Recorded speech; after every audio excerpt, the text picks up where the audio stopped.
Okay. Hold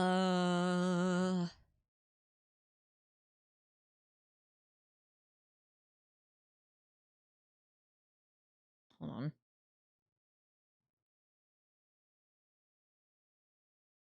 Oh, whoops, I'm not even playing the music yet. Okay, well, hold on.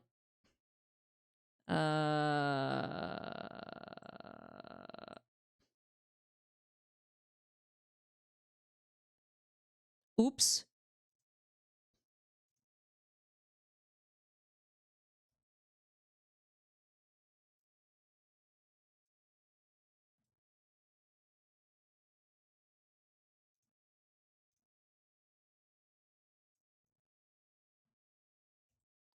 Okay. How do I shrink that? Okay.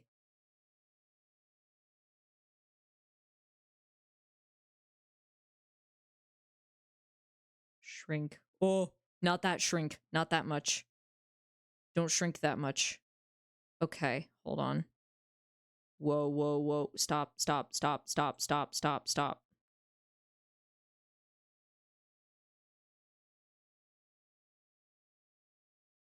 Oh my god.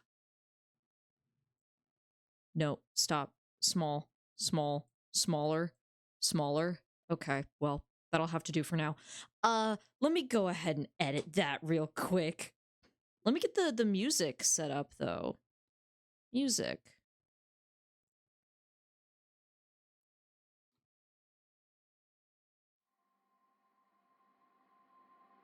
Okay. There we go. And now I'm trying to get it, how do I edit this text? Also, I gotta make sure that everybody knows that I'm live.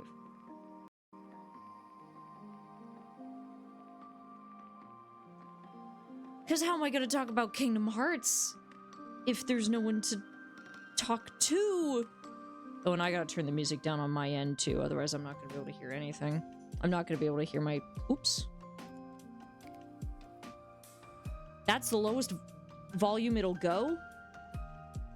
Oh, that's right, because I have to do this thing where I... Give me a second.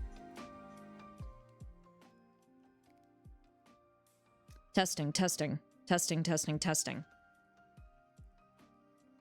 Testing, testing. Testing, testing, testing.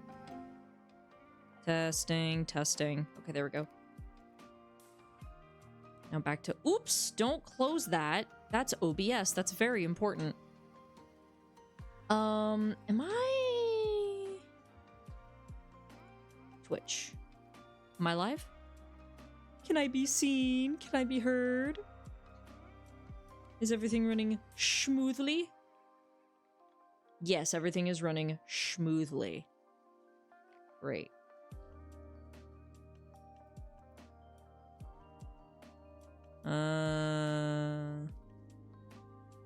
Edit.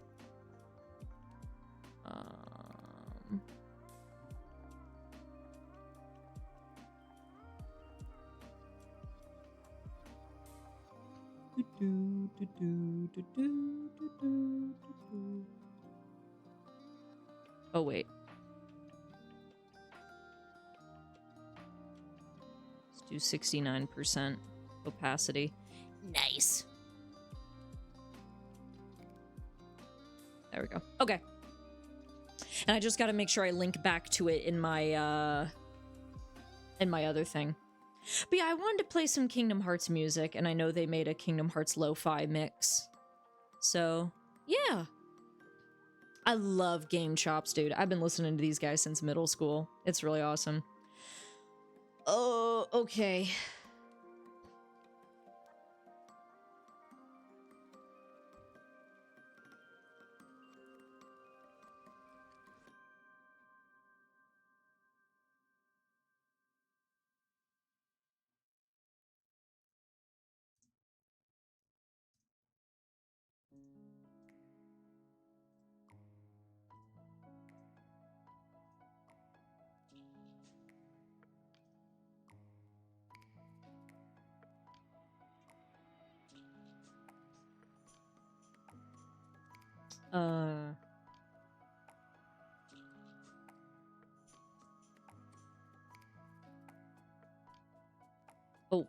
what a profile picture. All right.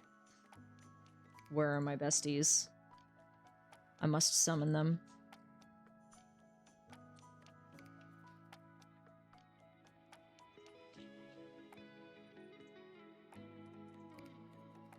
I have been preparing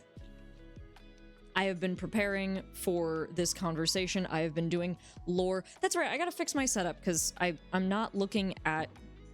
Yeah, no one wants to see this. I gotta do...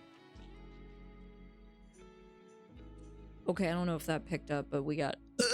Oh, excuse me. There it is.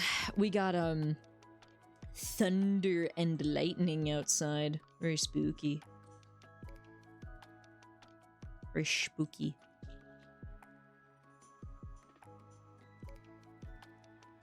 Oh, where is it? Where's the Discord server? Here it is. Do I have everything set up? I feel like I'm missing something. What am I missing? I have my model. I have my mic. I have the music. Chat's set up. Oh, you know what? Because I'm always so used to, like, pulling up a game and stuff. Yeah. No, we don't have a game today. I mean, I might be able to grab my Switch, hook it back up to my computer, and maybe play some Melody of Memory. Maybe, if we're feeling the vibe. If that's the vibe, then I'd be down to do that. Let's see here. Oh, I know this quote.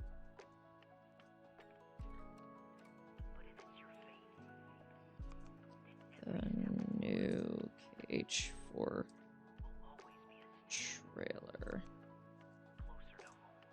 Every step forward is a step closer to home. I feel like the text is really large. Give me a second. Let me try to shrink this. Oh, nope. Wrong.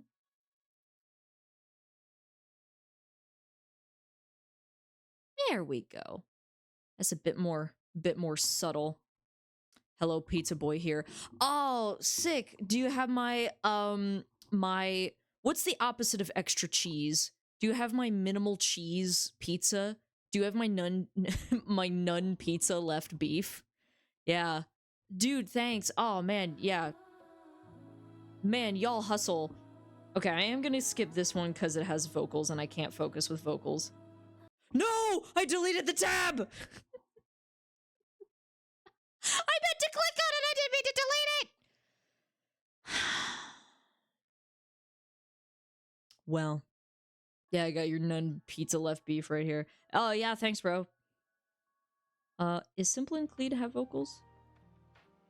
No, it doesn't. Does Sanctuary have vocals, or do they not?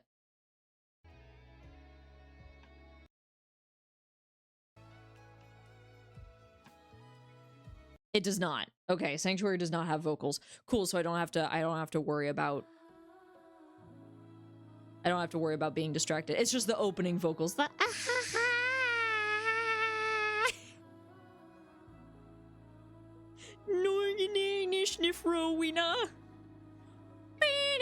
Alright, enough. Alright. Still working, but not too busy. Alright, well, I hope that you are able to get off of work soon because, dude, I have so much Kingdom Hearts information to psychically project into your brain. This shit is crazy. Des! I have so much information. I wanted to do writing today, right? I wanted to actually do stuff today. I did not. I spent all day learning about Kingdom Hearts Chai, the quote unquote the Key Saga. I did. That has been my day today.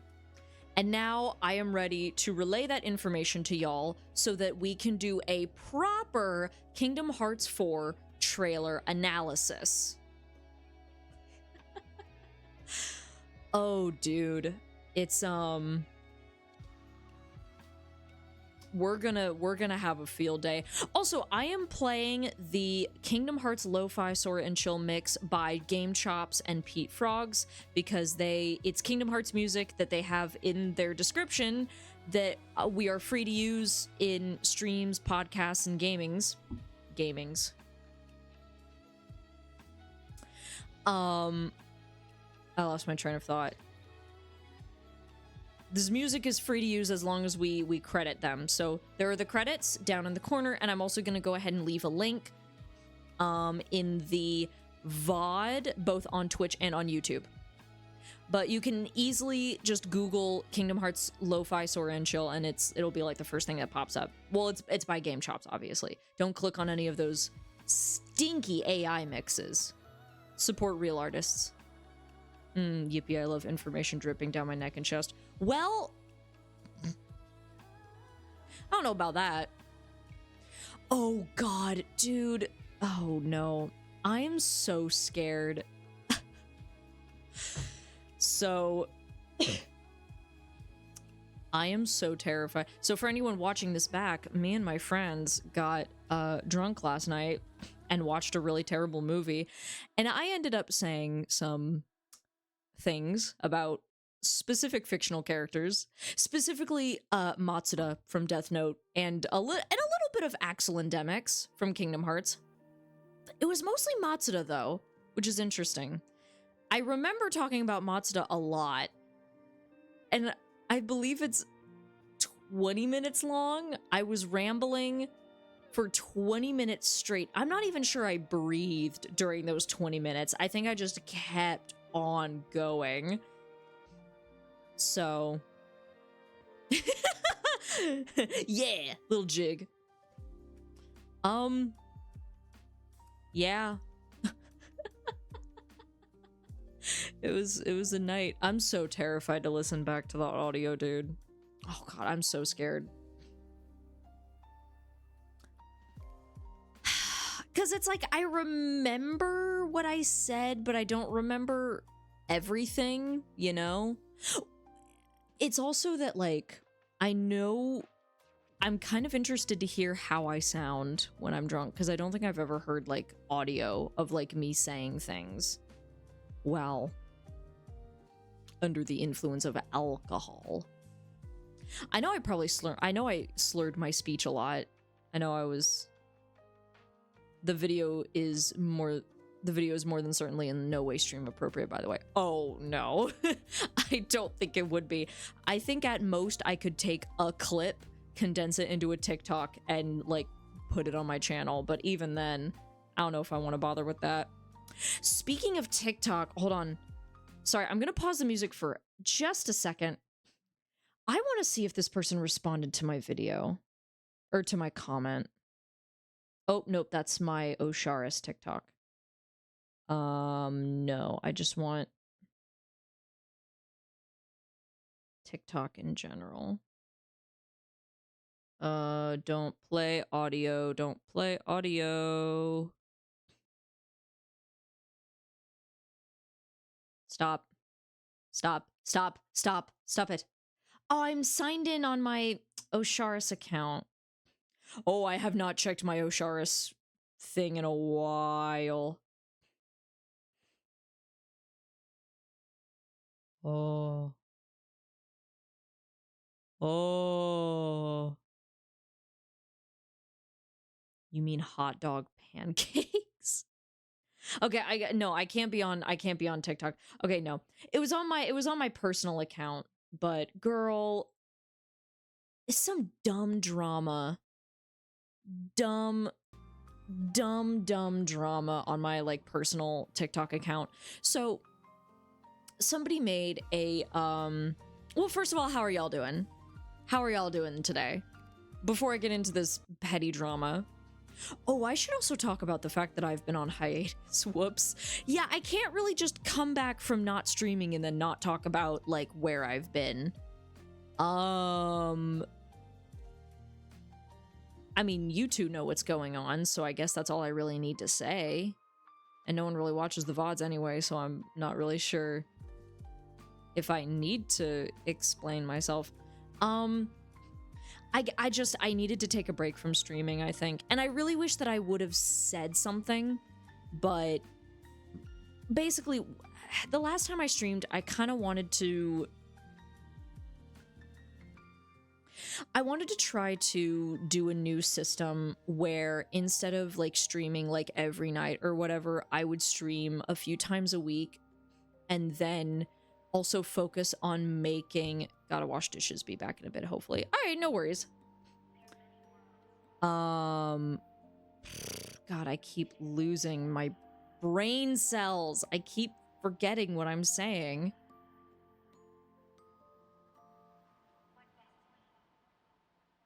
Ugh. What was I saying?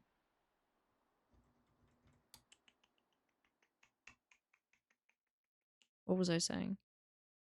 Something... It wasn't the TikTok drama. It was something else.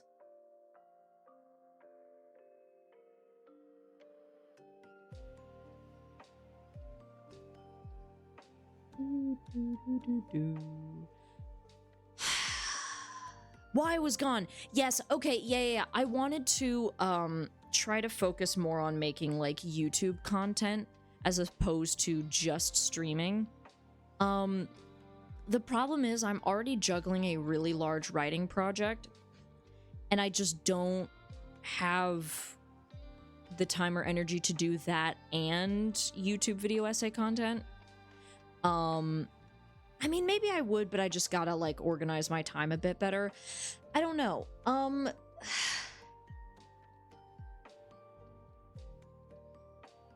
I need to be better about announcing when I take hiatuses. Because this was something that I would do all the time in my reality days, is I would just disappear without really giving a rhyme or reason. And I don't want to do that anymore. I really don't want to do that anymore, but it's really hard to... I don't know. I don't know. Relatable. Yeah.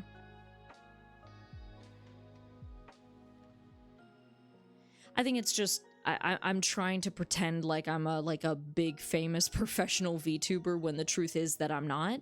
And big famous professional VTubers have like teams, right? They have editors, they have people that run their socials. I don't have those resources. It's just me doing what I'm doing. How's my volume, by the way? Am I too loud? Am I too quiet? I don't want to be like right up in the microphone. But you know. Oh. True, you're doing it all yourself. Now audio is perfect. Okay, good.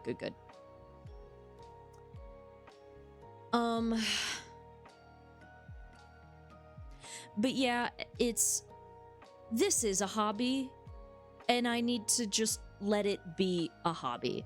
And if I don't grow an audience for a few more years, then I need to be okay with that. And I need to be okay with this just being a hobby. But that's... And I keep telling myself, it's like, I don't stream to be famous, right? I stream because I love it. But there are times where it does just kind of... I get discouraged. And I think that's a very normal reaction to have, but I don't want to let that ruin this for me. You know what I mean? And I don't want to, like, every other stream be like, oh, it's fine. I'm fine with a low view count. Oh, I'm fine. Because I don't want to sound like I'm, like, ungrateful, or I don't want to complain when there's literally a billion other streamers doing exactly what I'm doing, you know? I think you should dabble in YouTube videos. I think I should too. I am really behind on my personal project. My personal summer project. But once I get into a bit more of a stable routine with that and juggling everything else I've also got going on, I definitely want to do YouTube content because I really enjoy like making video essays. I can crank out video essay scripts really fast. There was one day I was like sick and I wrote 2,000 words of a video essay. You know? And I've been doing a great job at keeping up with your project. Well, thank you. This last deadline was really stressful because I don't even know where all the time went, but I wasn't writing for like 7 days and I was like, okay, well, I should probably get started on this chapter. Oh, how many days do I have left? 3. And then I sat down and cranked out this chapter in 2 days. And thankfully it was a short chapter. It was only like 1,600 words. It wasn't that long at all. You know, fanfic jam type of shit. Oh, yeah. Yeah. Well, that's pretty much what I'm doing, is that I'm doing a fanfic jam every 10 days. Because that's my deadlines right now, is every 10 days I have to get a chapter done. And this next chapter that I have is going to be really, really fun to write. I'm really looking forward to it. But I also kind of hope that I can almost get it done early so that I can go back and work on some other scenes that I've skipped over. Because, like, chapter 6 is done, but I still have the final scene in chapters 4 and 5 that I need to finish.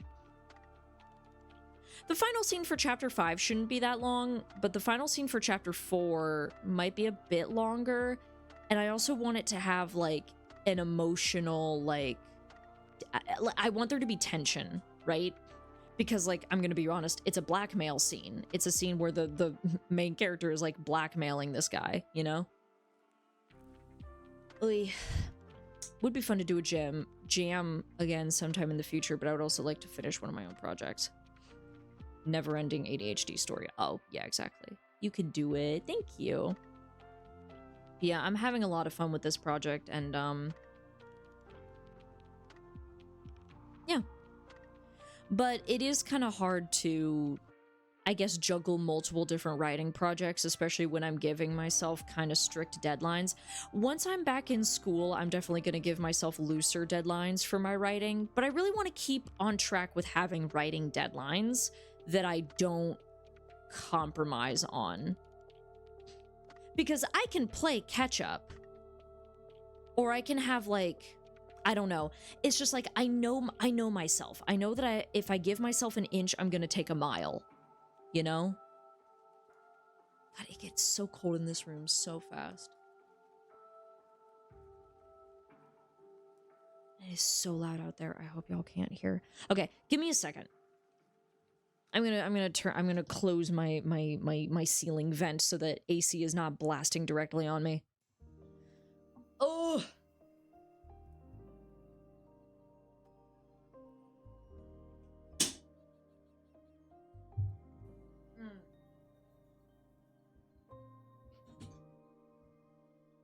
I gotta drink more water. I have not been drinking enough water today. So thirsty. Man, it's still blasting on me. At least it's lesser now.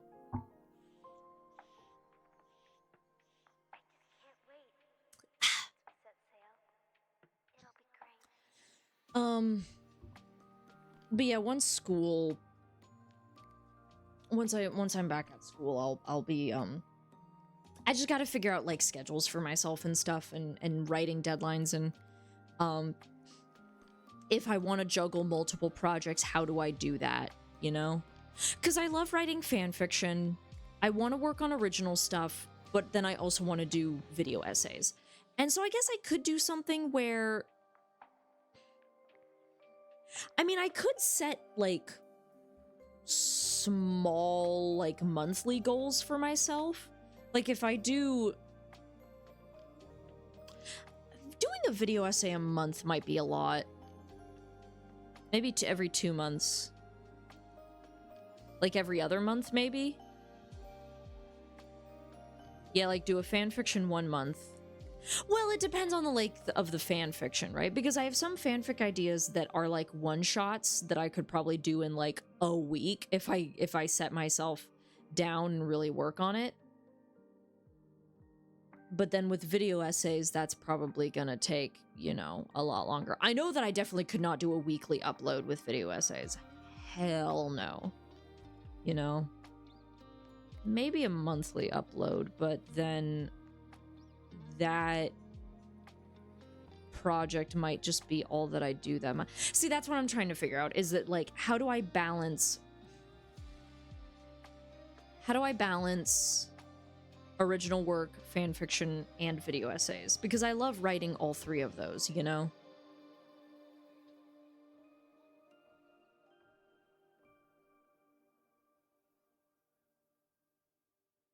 I don't know.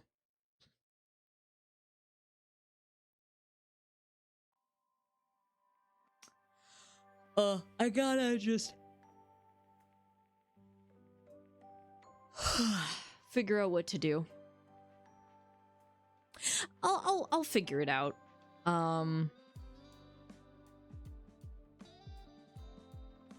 believe in you. Thank you.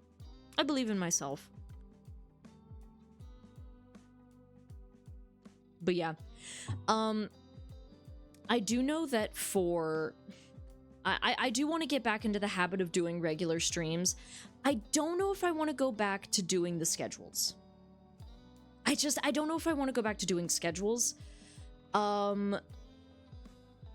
Because...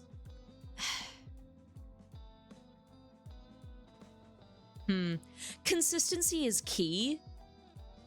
And I am very consistent in that I stream at the same time every night, you know?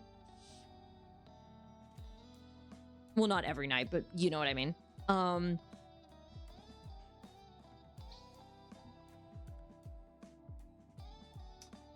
was I talking about?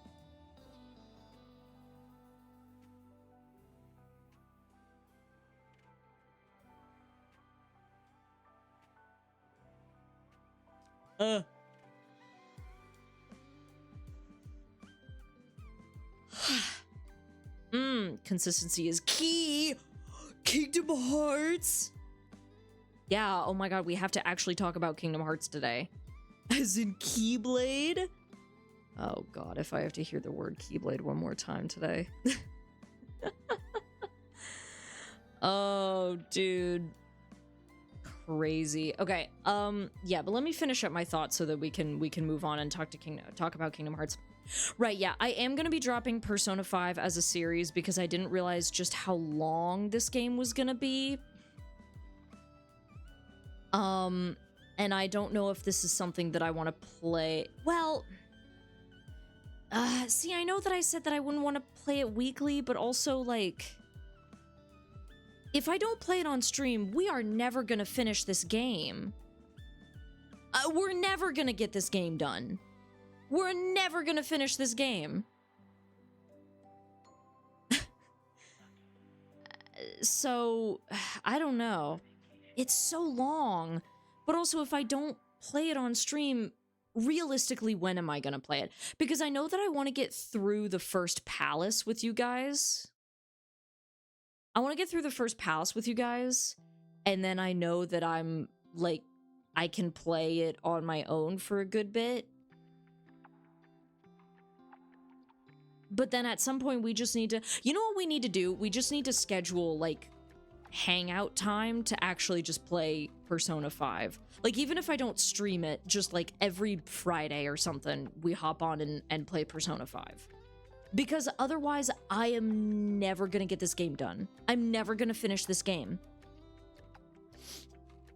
If I don't actually, like, buckle down and try to, like, play this game, it's never actually gonna be played. Oh, dude. Why did I let y'all convince me to play an 100-hour game? Why did I let you guys convince me to play an 100-hour game?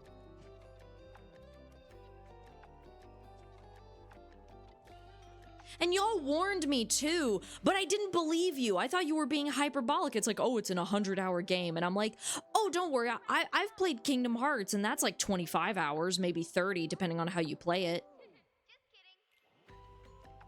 No, y'all are serious. It's 100 hours. And the way I play games, girl, it's probably going to be 110.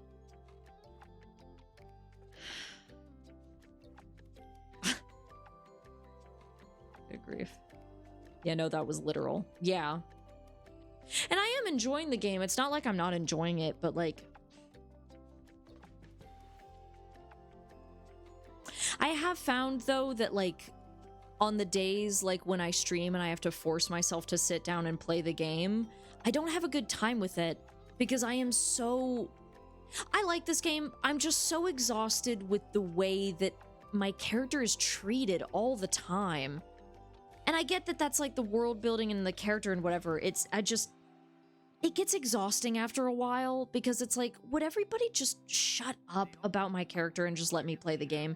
It's like, I heard like a critique about Baldur's Gate like Baldur's Gate 3, that if you choose to play as a tiefling, people treat you horribly throughout the entire game. And it's like, girl, can I just like be a tiefling? Why do I have to experience fantasy racism, you know? If it feels bad to play, then don't worry, dude. No, it's not that. It's just that, like,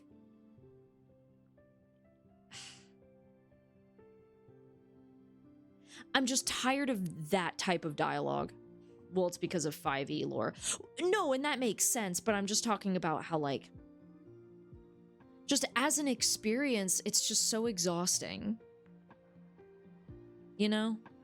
I don't know. I like Persona 5 so far. I'm really into it, but like,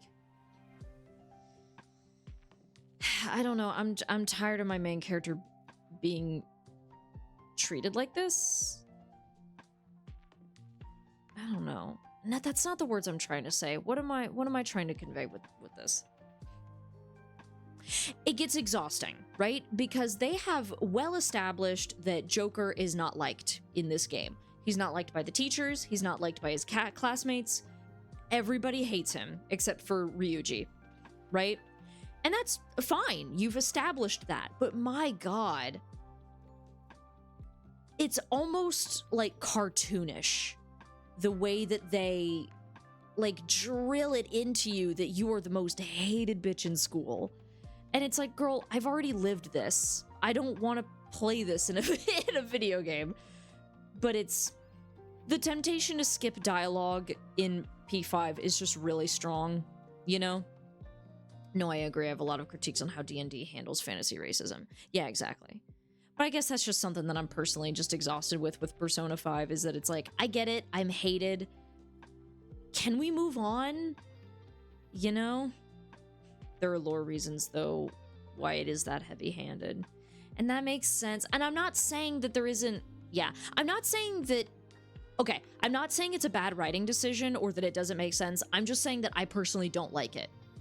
Because it's like, to me, okay, I've gotten the point.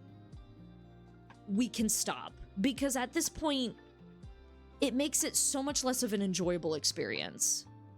Where it's like, okay, I'm gonna hop on the game and play whatever. I wake up, Sojiro's like, you stupid delinquent, eat your breakfast curry and get out of my restaurant. And it's like, okay, bye. And then you go to school and all of the classmates are like, it's him. He's the guy. Oh, I hear he's so awful. Blah, blah, blah, blah, blah, blah, blah. And then it's like, okay, cool. I'm just gonna run past and not pay attention to that. And then you get to a cutscene with a teacher that you can't skip because lore reasons. And then she's also like, you're so terrible, you're late to class. And it's like, and then Ryuji's like, hey dude, what's up? And I'm like, oh my God, thank you. And then you go back and Sojiro's like, you're late. And then you go to sleep, and then those two like brats are like, oh my God, you suck. And then it's like, you start over the day. You start the day over and it's the same thing. Like, I'm tired of it. And it sucks because I'm enjoying the game, but like, man, if I'm like not already in a good mood, playing Persona 5 just puts me in a bad mood. But I want to play it because I know that y'all really love it and I like it. And I want to stick through it and play it, but man, that aspect of the game just pisses me off. It's hard to get through. So, but yeah, I've noticed the last several times that I tried playing it on stream, I would just go into it so irritated because I'm like, okay, well now I have to play Persona 5, you know. It's okay, don't force yourself to play it if it literally feels bad to play. Yeah, I think that's why I'd rather just play it in a less... I'd rather just play it with y'all and then not have to worry about like making content out of it, if that makes sense. Like, okay, I want to play it with y'all up until a certain point, and then I play it on my own in my free time up until a certain point, and then I show y'all the cutscene, and then I continue on the game on my own. And I feel like I'd just be able to get through the game faster and more steadily that way. You wouldn't be like letting us down or anything. It is okay. Yeah, true. I don't know.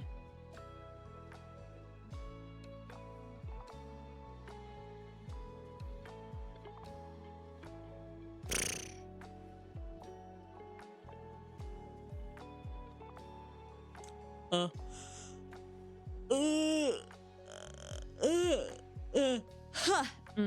the end of the world if you end up dropping it.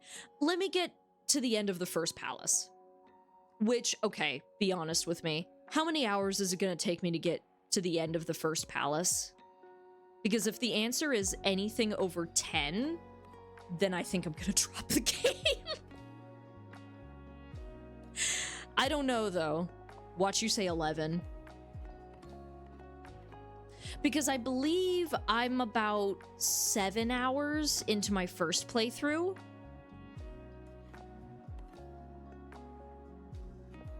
Trying to think. No worries.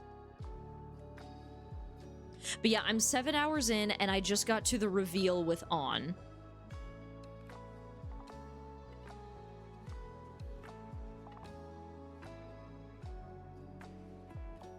So doing the math, how long would that be? And I want to meet Akechi. I want to know the deets about the detective diva.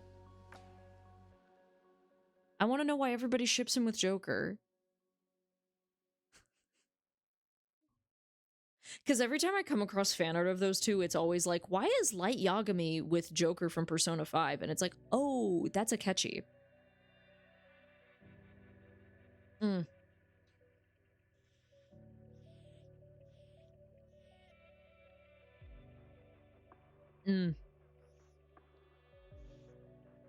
Thirsty.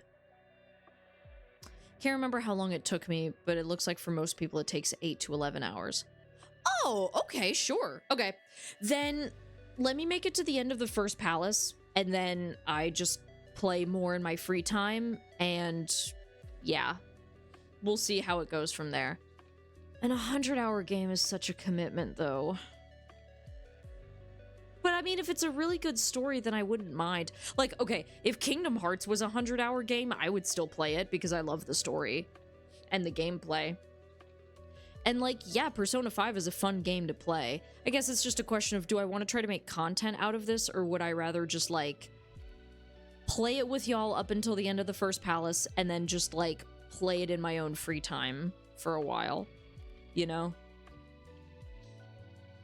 Honestly, I'd rather go with the latter. I don't know if I want to keep trying to make content out of Persona 5. If you speedrun the palace in one game day, it'll be easier to get through. I heard Persona. Welcome back! I was talking about how I'm not going to be streaming Persona 5 anymore, but I am still going to play it.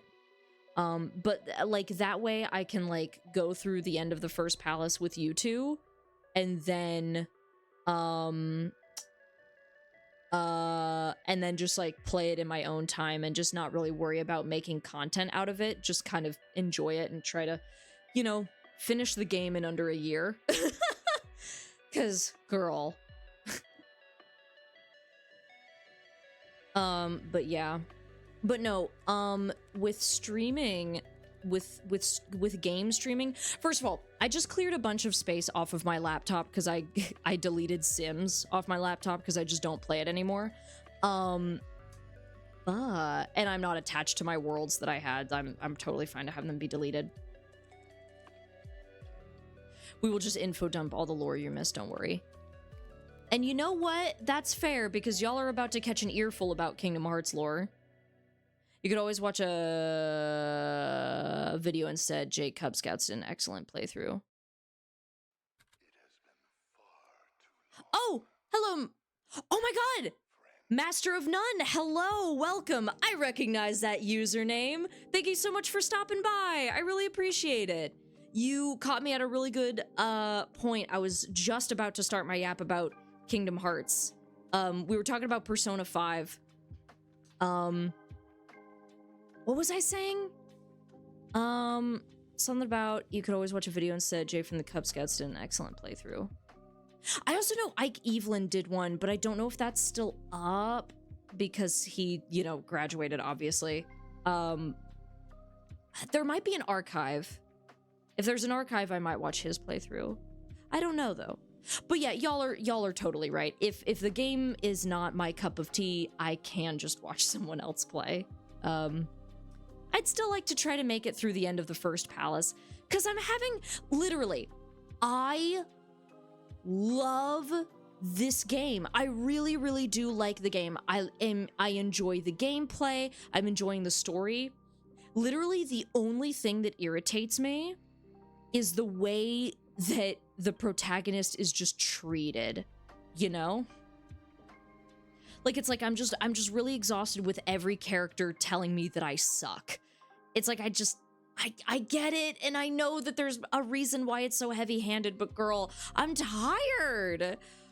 Girl, like, leave me alone. I'm just trying to play the game.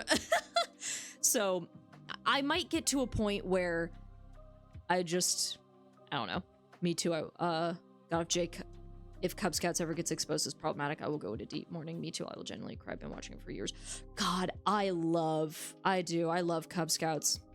No, I will definitely be mourning him if he ends up getting exposed as problematic, because woof. Haven't watched him in a hot minute. I should. I watched him play, no, that was Jacksepticeye. I should rewatch Jay's playthrough, though. I used to watch Jay play, Jan Sim back in the day. I always loved his videos, because he would always be, like, updated on that shit, you know? But I actually recently started watching him play, Life is Strange: True Colors. I kind of went on, like, not a binge, but a little bit of a rabbit hole with that series, where I watched Jacksepticeye play the first Life is Strange game. And then I actually wanted to watch him or Cub Scouts play Tell Me Why, but neither of them did, so I found a, oh my god, Jan Sim. Oh, yeah. Oh, man. He does a lot of free horror games nowadays, but they're still pretty entertaining because the games are pretty shit. Work. I love that. The horrors. Yes. The horrors of Jan Sim. I miss it, though. I do. I miss, like, 2014 to 2016 era Jan Sim. If that build is still up, I have a computer now. Girl, no. There is no way my computer would be able to run Yandere Sim, even if it is an older build. There's no way. There's absolutely no way. Girl, the game by itself is... no. There's absolutely no way my computer would be able to run that. Are you kidding me? It was definitely entertaining to watch, but no way. Yeah. Well, that's why it's like, I want to go play, like, an older build. I want to play the build that, like, I enjoyed watching. You know what I used to watch all the time? You guys want to know what I used to watch all the time when I was younger? Jan Sim MMD videos. Yandere Sim Miku Miku dance videos. I was obsessed, and I was obsessed with the way that these people would make up personalities for these characters. Right? No, that game is optimized with paper clips and duct tape. My computer can barely handle it right now. Oh, uh-oh. Yeah, no, there's no way that my little HP Pavilion laptop is gonna be able to run that. Oh my god, did y'all hear that? My neck popped. I got way off track. What were we talking about? Persona. I cleared off space on my computer. That's right, yes. So I do want to finish my run of Dream Daddy. I do want to go ahead and finish up Matt's route. And then as soon as I'm done with him, I want to play Dispatch, because now I finally have enough space on my computer to get some more games on there. I really, really want to play Dispatch. Also, I might have enough room on my computer for Kingdom Hearts. Maybe. Maybe. And even then, girl, not... Do I want to do a Kingdom Hearts playthrough on stream? The answer is yes, but also, is the answer yes? Dispatch is fun, not gay enough, but still fun. Yeah. That's what I've heard, is that, like, it has its flaws, but it's still, like, an enjoyable experience. And I'm excited because, you know, with me having my own superhero story, I love superhero stuff. It's crazy how Yondev made a fan base off of Unity Store assets and dreams. Yep. and edgy middle schoolers. Oh my, sorry. There it is. There we go. Okay. I enjoyed it. The only thing I hated was the hacking gameplay. Oh, really? Well, that makes sense. Yeah, because if you're playing on keyboard, that can be annoying. Is it compatible with controller? I don't know if it would be compatible with Xbox controller. Maybe it would be. I can always see. Yeah. I invested into Waterboy so much. I love him. I'm very excited to meet that character and know more about him, because I love him just based on design and the very, very little that I've seen of him. I mean, like, come on, I'm a sea dragon. I have to love the water-based character. I have to. It's on brand for me. Yondev is a cryptid. More like a creep. More like he's just a creep.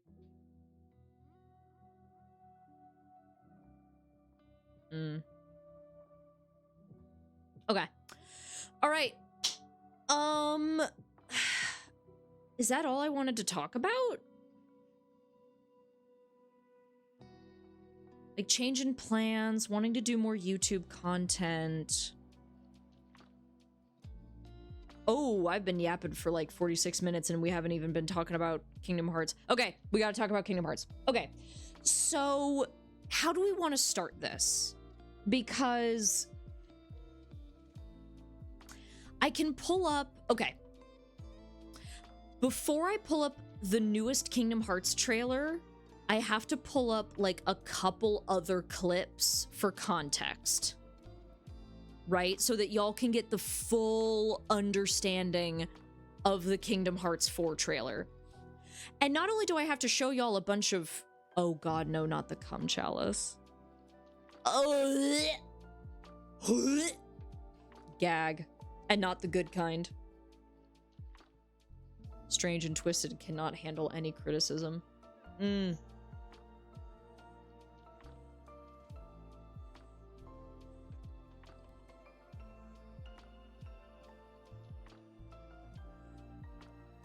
Sorry, I was swallowing. Water. I was drinking water. I was gulping that shit down. I am thirsty. I have not been drinking enough water today. I know my outro is like, oh, good night, sleep well, and stay hydrated. I have not been staying hydrated. I have not been. Oh no, he wrote a Persona fanfic that I've heard is really, really bad. No! No! Yikes. Yikes on bikes, dude. Okay, yes, Kingdom Hearts. Okay, do y'all want to watch the videos and the trailer first, or do you want me to give you the lore dump into the prequel mobile games first?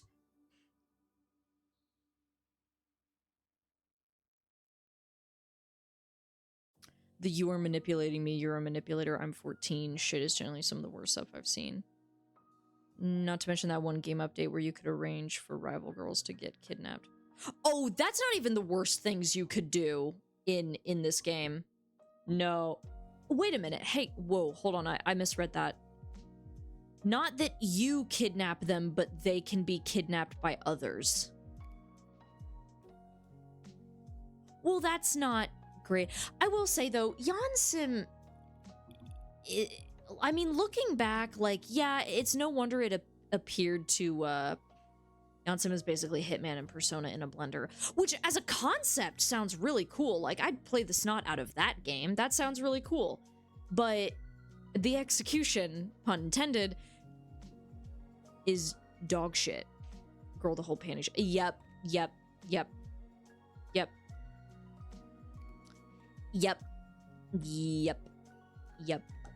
But yeah, it's, I imagine Yansim has not aged well at all, because it's, I don't know, I guess it was one of those games where, like, you really could get away with it back in, like, 2014, but now that we're in 2026, people look at that and they're like, wait a minute.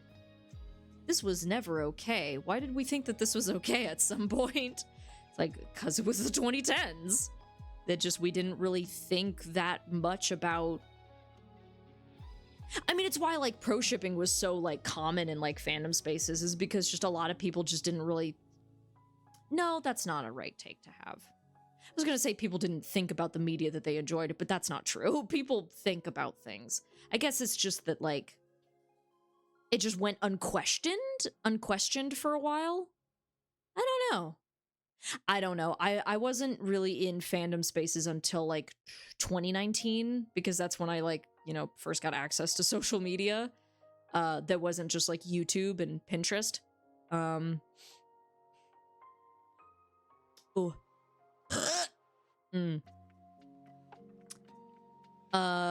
He was also known in the game dev scene for being a weirdo long before he started Sim. It wasn't okay then, people just didn't care. Exactly, yeah, I think that's what I was trying to say. It was not the first project, believe it or not. No, that's right, he made something called Lunar Scythe, right? Which, great name, but again, terrible game. It was never okay, but it was a weird era of the internet where people did not care. Yeah, exactly. It's like, I remember, like, in, again, mid-2010s, like, rape jokes were just everywhere. And to the point where, you know, several years later, we look back and we're like, well, why did we ever find this funny? And it's like, because we were middle schoolers. we weren't educated on how this kind of stuff is harmful and how, like, there was a really great video essay I watched, like, several months ago, like, maybe even a few years ago, yeah, probably a few years ago, about, like, they called it, like, the pyramid of violence, and it's, like, how one aspect of intolerance just leads to another, and then another, and then another, until you're just sliding down a pipeline of, like, horrible, like, intolerance, right? And a lot of it starts with humor, because the more you laugh at something, the more you defang it, the less serious it is, you know?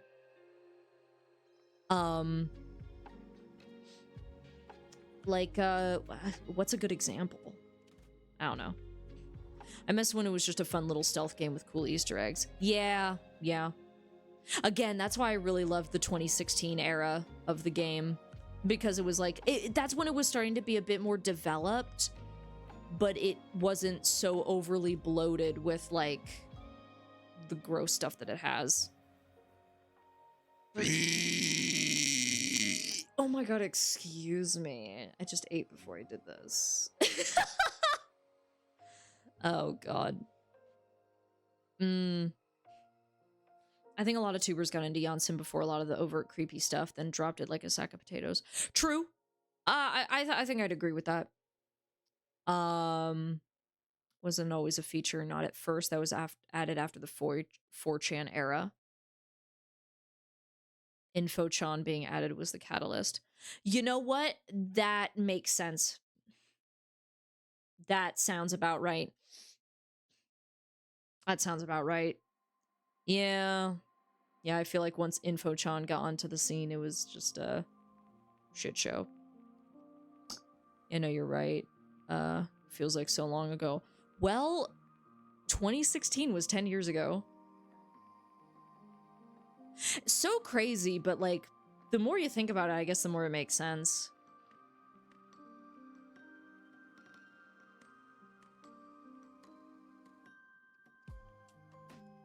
Man, in 4 years, 2020 will be 10 years ago. Damn. How fucking dare you point it out. Alright. Not to be like an old man, but I've kind of just started rolling with that type of stuff. Like, you know those posts that people will make that it was like, can you believe that X thing was 15 years ago? And I pause and I'm like, oh yeah, I guess that makes sense.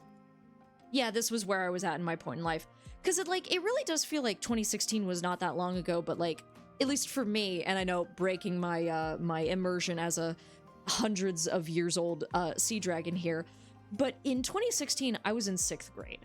I was just getting into art. I had a special interest in Sonic the Hedgehog, and my sketchbook was filled with nothing but Sonic drawings. I was, like, I hit a very specific developmental stage where I guess it was gender dysphoria, because, like, I hit 12 years old and then all of a sudden I had social anxiety and depression and I started hating my body. And it felt like it came out of nowhere, because it's like I ended 5th grade. No! Yeah, like I ended 5th grade and everything was fine, and then I entered 6th grade and I just like went into school that year being like, why am I so anxious? Why do I feel so uncomfortable? What's going on, you know? And then they showed us you know what? I don't need to get into that. I don't need to get into that. We can keep this light and fun. But it was like 6th grade. I was obsessed with Sonic the Hedgehog. I was listening to Adele's Hello every morning before school because I was depressed. And like I was like watching Sonic AMVs and listening to Fall Out Boy and like getting ready to move to Virginia, you know? And I think about it and it's like, yeah, that makes sense that was 10 years ago, because it God, like 2016 really feels like a lifetime ago. Like it doesn't feel that long ago, because it's like, oh, 2016 was like a few years ago, right? Like I'm mentally in 2017, but also no, it's 2026. It's been a long time. It's been a long time since 2016, you know? So I try not to let those, holy fuck, why did no one say my mic was peaking last night? Jesus Christ. Oh, dude, your mic is always peaking. No, your mic is always peaking.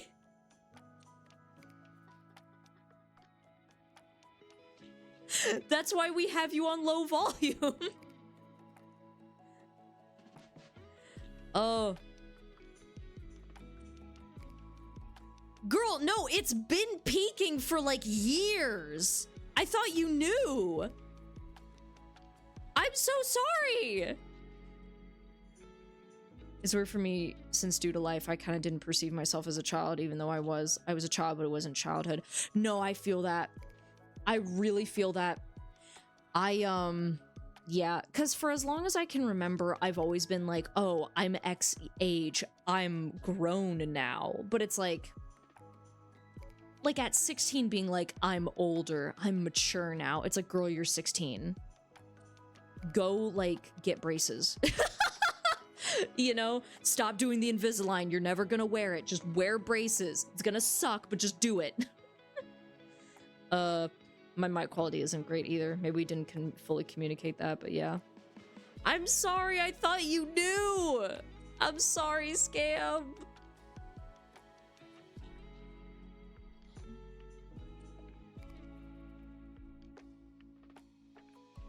Oh no.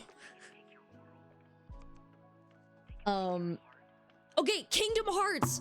Guys, we've been on for an hour. We need to talk about Kingdom Hearts. Okay, I'm giving y'all a decision. Do y'all want me to give you an info dump about the mobile games first? Or do you want us to go ahead and jump into the videos first, and then I give you the lore dump afterwards? Choose wisely. But I'm giving y'all a choice. Videos or info dump first? Videos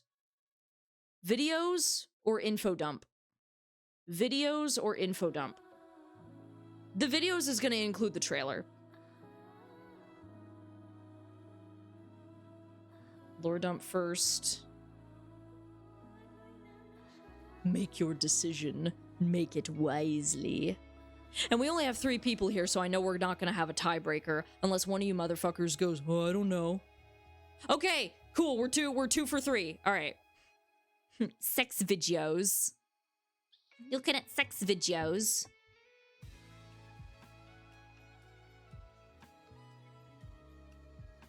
All right. Okay. Oh, girl. Where do I even begin with this? Well, I guess at the beginning. Scambit.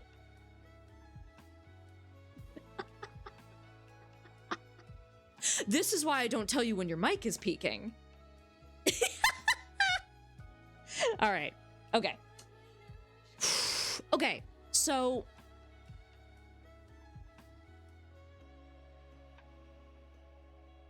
The horse is coming for you.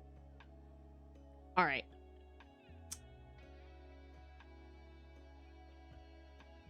Okay, so,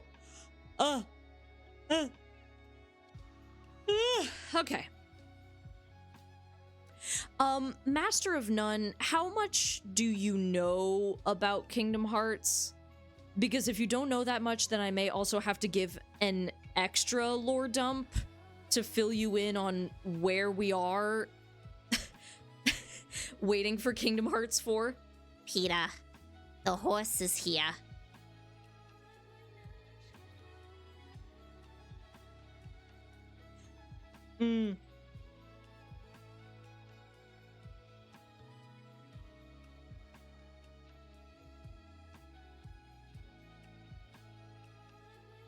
I know a decent amount-ish. Okay. I will make it, like, very, very simple. Okay. Kid named Sora. Sora hold big key of destiny. Key called Keyblade. Keyblade used to beat back creatures of darkness.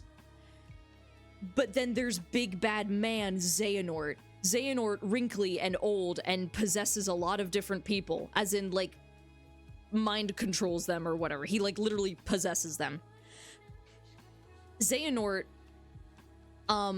kid named Finger.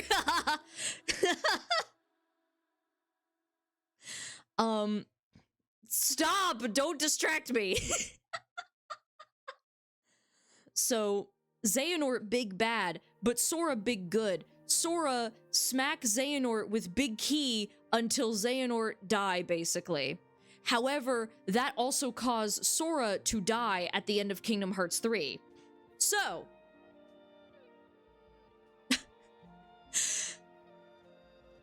in Kingdom Hearts 3, Sora dies, basically, right? And a lot of the characters are like, oh, well, what happened to him? Well, he's dead. But they don't believe that he's dead. So they hook Kairi up to this machine where they, like, scan her memories to try to figure out where Sora has gone. And their clues lead them to believe that Sora has found himself inside a video game. Yes, this game gets very meta. He is inside a video game called Verum Rex, which one of the Toy Story characters was obsessed with and talked about earlier in the game Kingdom Hearts 3. Also, I'm saying the end of Kingdom Hearts 3, but I'm also blending it with the ending of Melody of Memory since they're kind of conveying the same information. So Kingdom Hearts 3 / Melody of Memory, this is where this information is revealed, right? Right? Okay. So they learn that Sora is in Verum Rex, a video game.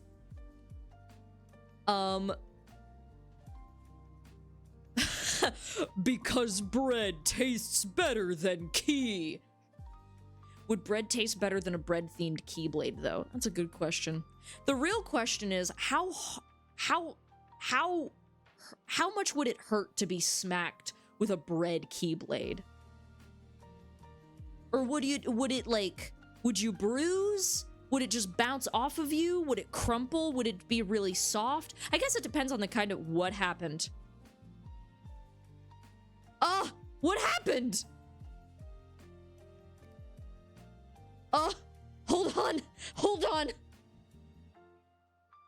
Did I unplug the monitor? Hold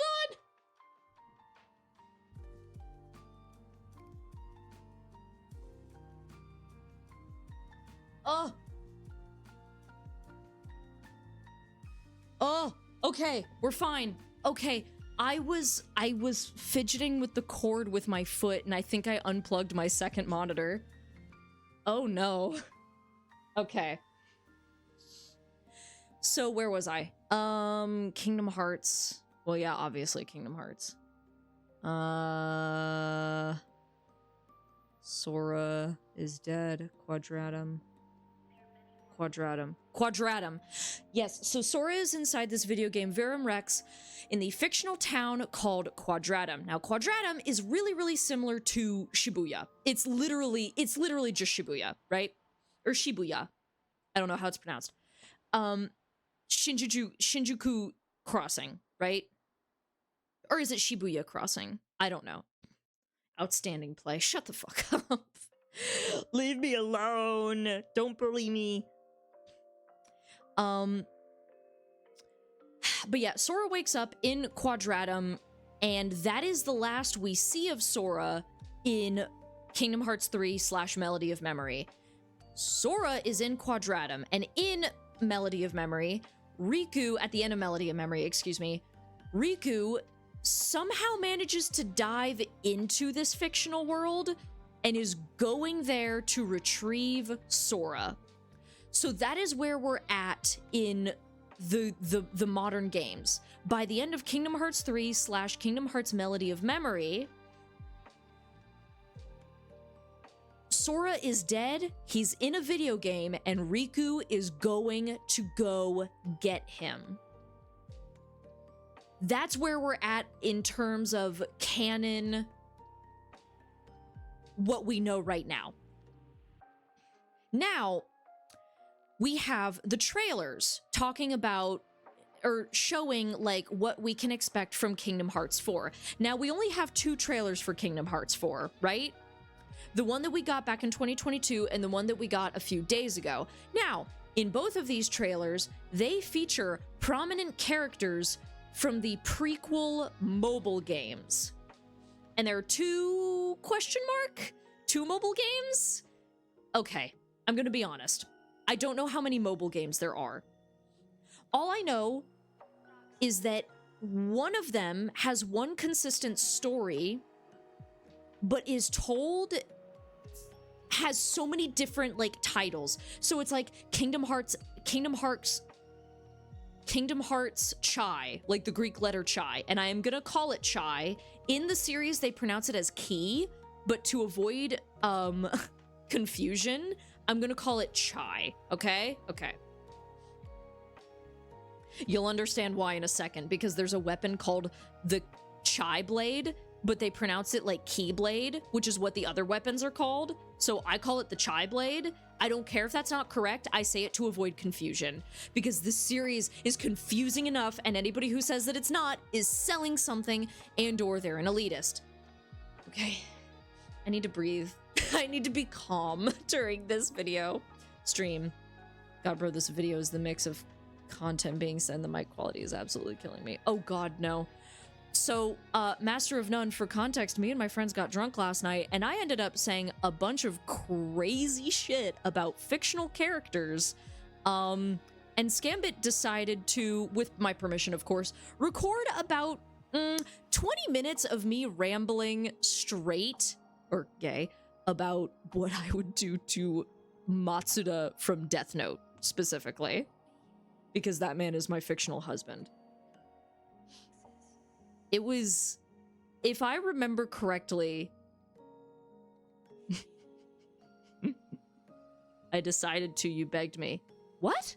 No, I didn't. You said, can you record it? No, you asked me if you could record it. What? Did I ask you to record it? I thought you said that, like, I thought you asked if you could record it, and I was like, oh, haha, yeah, this would be fun. That would be funny. Yeah, please do. I said I'd love to record it, and you said do it. Yeah, so you offered, and I was like, yeah, do it. What? Okay. Anyway, we must stay on topic. We must stay on topic. So, oh, my ankle itches so bad. Oh, I need to stop wearing long socks. I was more joking at first. Oh, I don't know if I picked up on that. Well, either way, we have that footage now, so. Fear. Kid named Fear. What? Okay. The mobile games. Shit, where was I? Yes, okay. So in the trailers for Kingdom Hearts 4, we are shown prominent characters from the prequel mobile games. Now, I don't actually know how many mobile games there are.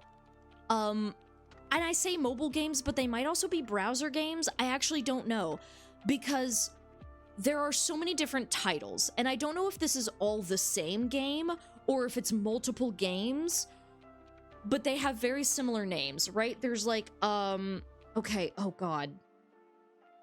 There's like Kingdom Hearts Chai, Kingdom Hearts Chai Unchained, Kingdom Hearts Chai back cover, which I believe is the movie, but I don't think the movie covers the full lore. And then there's like another one, like not, yeah, Union Cross, which is, I don't know how many mobile games there are. Oh, and then Kingdom Hearts Dark Road, but that follows like the backstory of Xehanort and Ericus, so it's like kind of the same saga, but like not really. Anyway. But anyway, as far as I'm concerned, I believe this is called the Key Saga, or the Chai Saga. I actually don't know. I'm assuming it's the X, the Chai. It's the Chai Saga. So get your chai lattes out.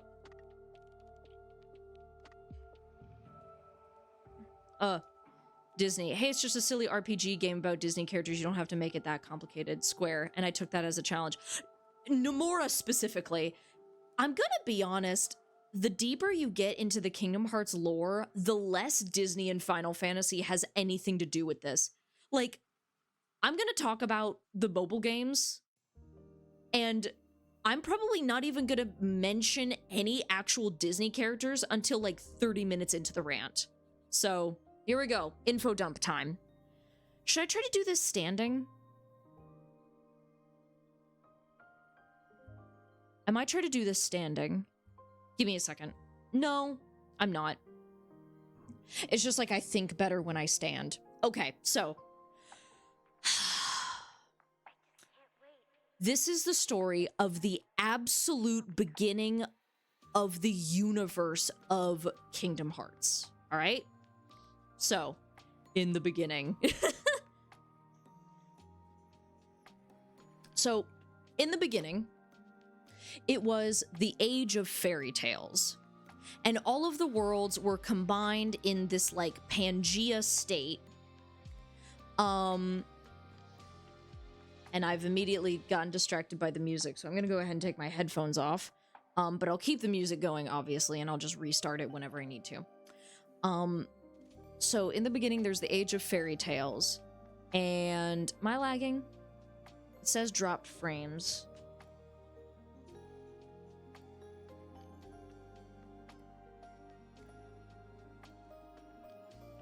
Hold on. It'll be like the most insane, deep, emotional lore, and then Goofy shows up. Dude, the story for the prequels is actually incredibly emotional. It's really dark. It's crazy. Oh. Excuse me, my nose is still so stuffy. Am I lagging?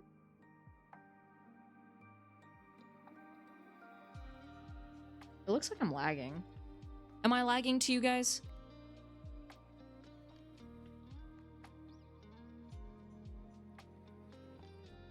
Am I lagging?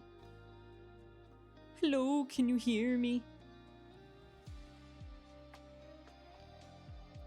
Are my frames gone? Have my frames been stolen?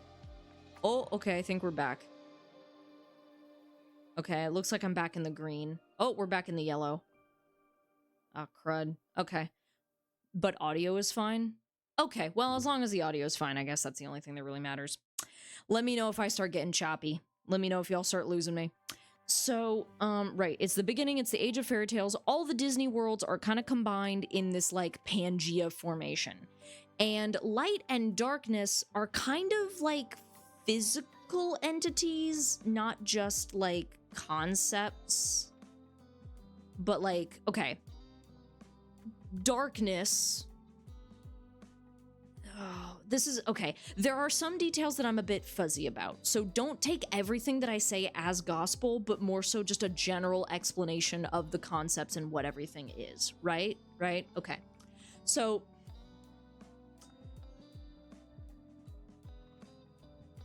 The Age of Fairy Tales. Kingdom Hearts, the big heart-shaped moon, resides over the land and protects it from everything, but then, oh, do I even need to talk about the Kai Blade here? Yes. Kingdom Hearts, and actually, no, because the recap videos I watched didn't really go that deep into what the Kai Blade is or what it does. It's more so relevant in Birth by Sleep and Kingdom Hearts 3. Okay, well, I guess I can not talk about it here. Okay, the Kai Blade is basically a Keyblade that can, like, control Kingdom Hearts, but in order to form it, you need 7 lights and 13 darks, which is basically just, like, you need 7 people that are good and 13 people that are evil to, like, fight each other, and that'll summon these shards, and then the shards form together to create the Kai Blade. There's also another way to create the Kai Blade, which is if you have a being of pure light and a being of pure dark to fight each other, but that version of the Kai Blade is incredibly unstable. And that's the version that they tried making in Birth by Sleep. It didn't work, so they tried to do the 13 dark and 7 light in Kingdom Hearts 3, and it didn't work because, of course, the good guys win, but I digress. Either way, humans are humans, and darkness started developing in their hearts, and then Kingdom Hearts was hidden away in darkness, and the Kai Blade was shattered, into 20 pieces. Where those pieces went, I have no idea. But darkness, as a concept, spat out 13 manifestations of darkness. I'm gonna call these entities shadows, right? For simplicity's sake, let's call them shadows. So, a young boy who grows into a man grows up in the world, right? And sees the chaos that these 13 shadows cause.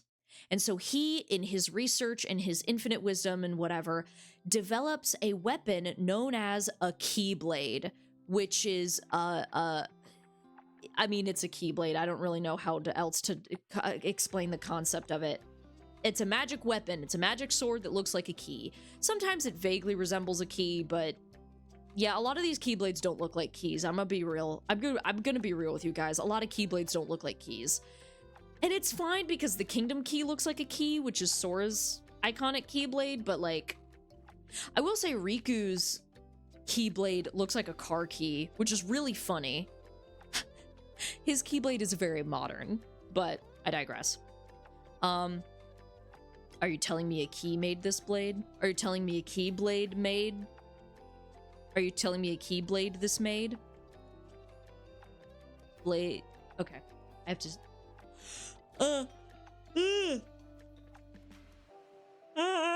Okay. So, right. Age of Fairy Tales. Yes. So this young man makes the Keyblade, basically invents it.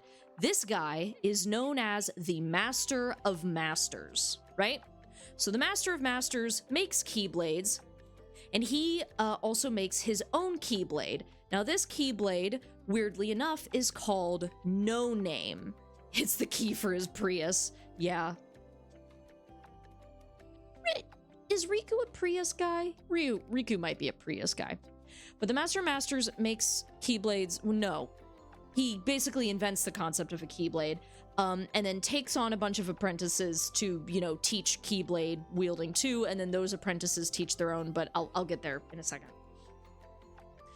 So, the Master of Masters Keyblade is special. It's called No Name, weirdly enough, but it has an eye on it, and this Keyblade is able to see into the future that it is a part of, right?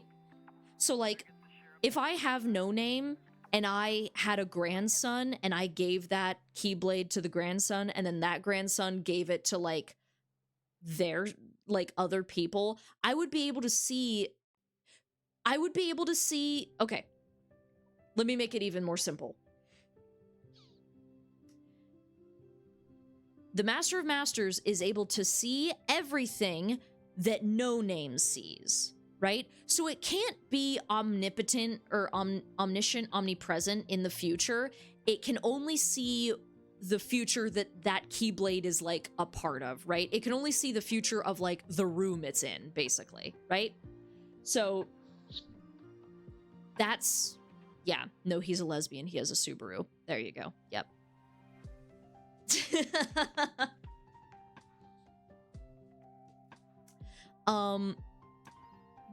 But... Right. So, using No Name, the Master of Masters writes this book of prophecies. And this book of prophecies states that there is going to be a great Keyblade War that is going to wreak so much destruction upon the world, right? And so, the Master of Masters uses this Keyblade War to his advantage, right? He makes a plan. So, the Master of Masters has 6 apprentices. One of them that's in a black cloak, his name is Lushu.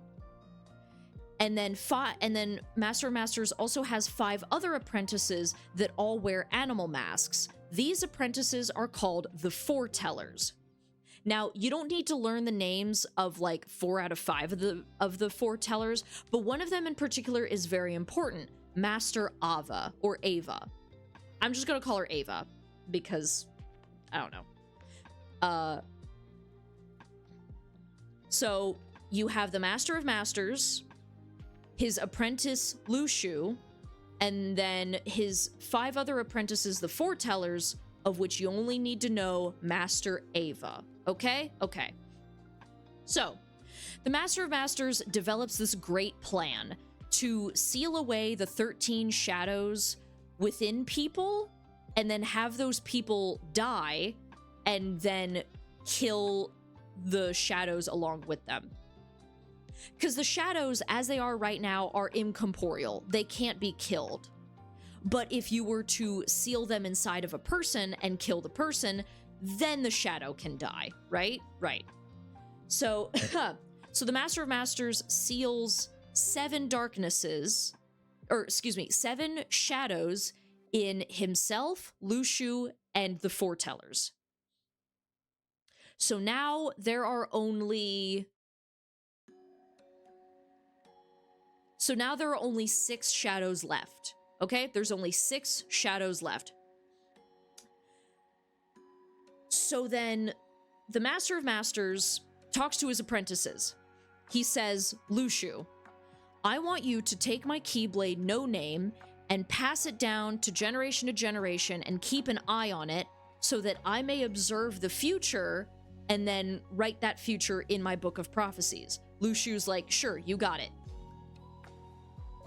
Because Lushu has a body snatch ability, I guess. It's kind of unclear, but this is just something that he's able to do. But Lushu is like, oh man, I don't want to body snatch. Oh, okay, fine, I guess I will. But Lushu doesn't really like the Master of Master. I mean, okay, it's complicated. I'm not gonna get into motives, because then we're just gonna be here all day.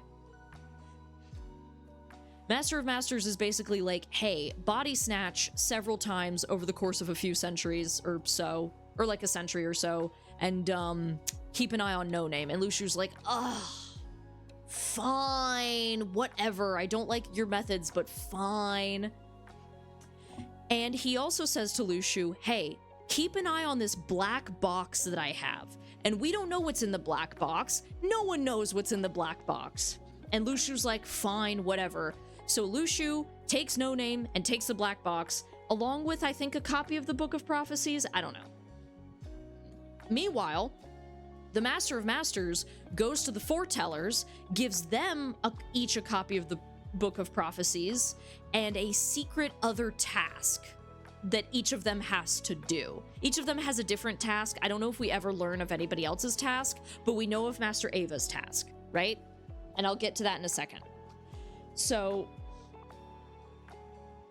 the Master of Masters goes missing, and without a trace.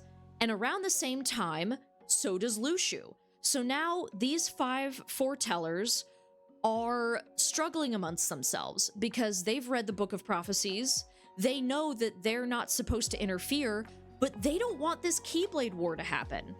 Tensions arise, there's rumors of a traitor, there's infighting, and it culminates to the point where okay, another thing I should explain. Each foreteller is the leader of their own faction of Keyblade wielders known as a union. So there are 5 unions, right? With 5 union leaders, the foretellers. So the Keyblade War ultimately happens because these 5 unions can't stop bickering with each other and fighting over the light of the world and worried that this one's going to use it for evil, or this one's going to use it for bad, or this one's going to betray us. Ultimately, they all fight each other, culminating in the Great Keyblade War. This Keyblade War fucking destroys everything, right? Daybreak Town is destroyed, which is like the hub world for the mobile games. Daybreak Town is destroyed, and all of the worlds split up into their separate Disney worlds that you see today in the franchise, where it's like you have to travel through like space to get to each Disney world, right? Okay. However, something else happened before the Keyblade War happened. Remember Master Ava's secret task? Here's what it was. Master Ava was basically tasked with creating a Noah's Ark of Keyblade wielders. She took a bunch of children from either her own faction or other unions, whatever. Excuse me, I'm so stuffy.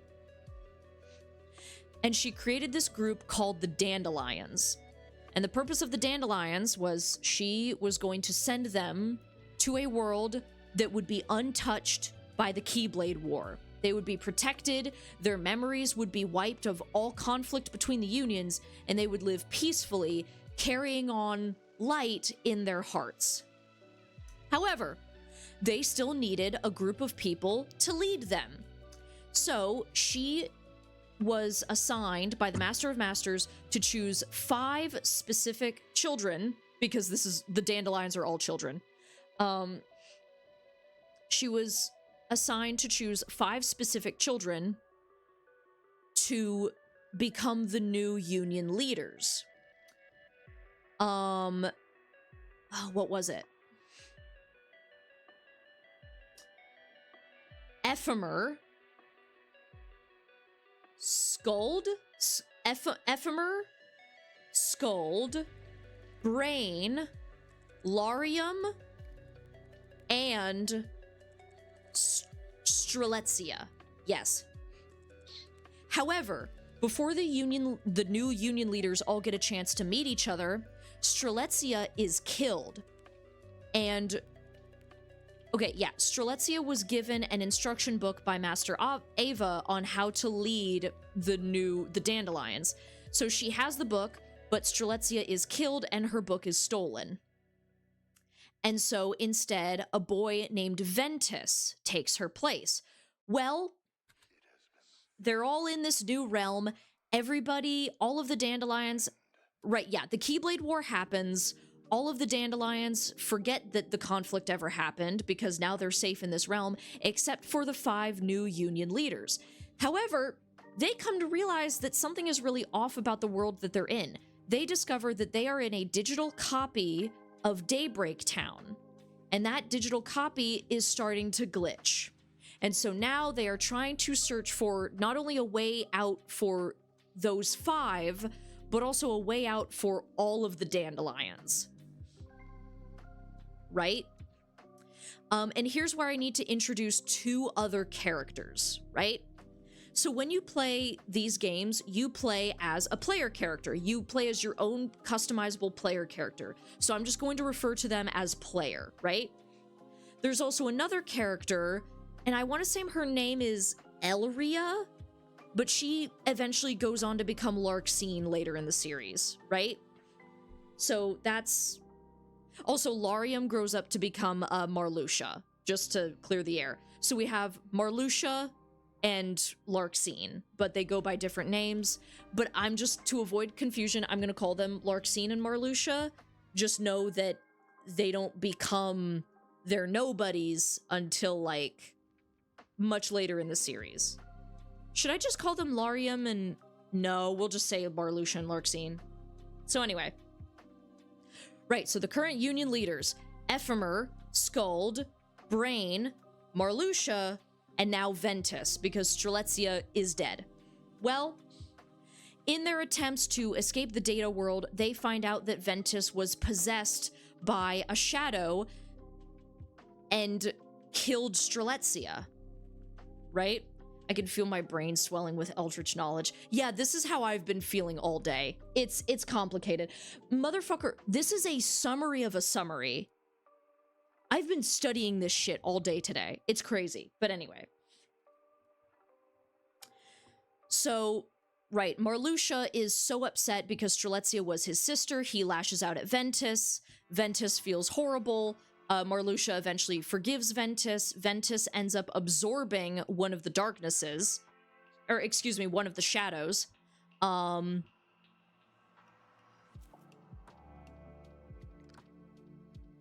Wait a minute. Yes, okay. So, okay, yes. So, 7 of the shadows, follow with me. 7 of the shadows are sealed within the Master of Masters and his apprentices, his 6 apprentices, whom I believe the majority of which are now dead thanks to the Keyblade War. Like, the Master of Masters is still alive, Luxu is still alive, and I believe Master Ava is still alive, but we're not really supposed to know that until Kingdom Hearts 4, I think. I don't know. But either way, even if they're not dead, they're still sealed inside these people. So 7 of them are sealed, maybe a couple are destroyed, and now another one. In 50 years, you will need a PhD to understand Kingdom Hearts. Oh, absolutely. And now an 8th shadow is now sealed inside Ventus, all right? So now we have 5 remaining shadows, all right? Keep that number in mind. We have 5 remaining shadows, okay? Okay. How do I get my doctorate in Kingdom Hearts? Well, I think first of all, you have to play all the games, which is now impossible because the mobile games are now considered lost media because you can't fucking play them anymore. Because they were taken off of app stores. I think there might be a browser version you can play. God, I hope there's a browser version. Any scholarships for that? Yeah, the Disney one probably. God, that would be hilarious. Okay, don't distract me. Where was I? The darkness is... Right, okay. Anyway. Also, I should mention that during all of this, Maleficent is, like, doing some fuck shit in the background because of time travel. It does not matter. I think the most it matters is that, like, one of the, like, escape pods or one of the time travel pods is destroyed, but it doesn't matter. Oh my god, excuse me. Call that a KHD. Hey! Yo!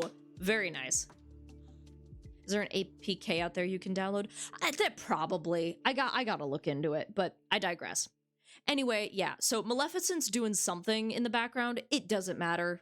She does not matter in this part of the story. She's time traveling. I think this is like the Maleficent between Kingdom Hearts 1 and 2. Yeah, it is. Okay, anyway, it doesn't matter. Forget Maleficent. Forget I ever mentioned her. So, right, all of the characters are trying to escape Daybreak Town. So, yes, Ephemer, Skuld, Brain, Marluxia, Larxene, Ventus, and the player are all trying to escape the Data Daybreak Town, as well as get all the other dandelions out of the virtual Daybreak Town. Right? So they're trying to do this, and they end up having to fight for shadows. So, okay, my fucking nose. Give me just a second. I'm gonna go blow my nose. I'm gonna go blow my nose because I'm really stuffy. I'll be right back.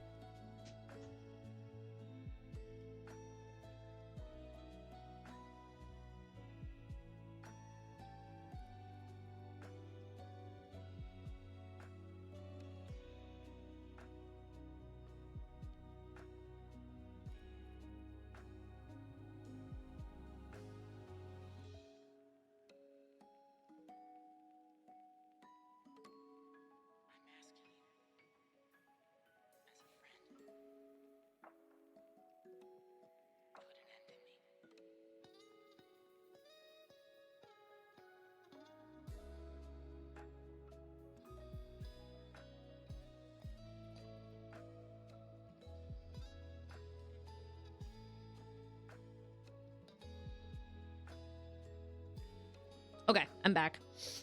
My nose is clear, at least for like 5 minutes. So, okay. Where was I? Yes. So they all attempt to escape Daybreak Town, but they're unable to save all the other dandelions, but they are able to save like themselves, right? So let's see here. Oh my fucking god, dude. That's the V-cast, dude. Okay, hold on a second. That's a different Lost Media. That's a different Kingdom Hearts Lost Media. That's not the game I'm talking about. Kingdom Hearts V-cast is its own thing. Holy shit. Okay. Blah. Okay. Anyway. So, okay. How do I explain this? All right. Okay. So, Brain, Marluxia, Larxene, and Ventus all make it out of the datascape. They all make it out of the virtual... What is it? They all make it out of the virtual, Daybreak Town and back into the real Daybreak Town. And then when they do that, Brain stays in the real Daybreak Town for a little bit, but Marluxia, Larxene, and Ventus all take the time travel pods into the future. And I can't remember why they do this. I think because they know Daybreak Town is about to be destroyed, but I digress. So they take those pods into the future. So, and I'll explain what happens to them in the future in a second. I'll go over all of their fates at the end of this, right? Right? Okay.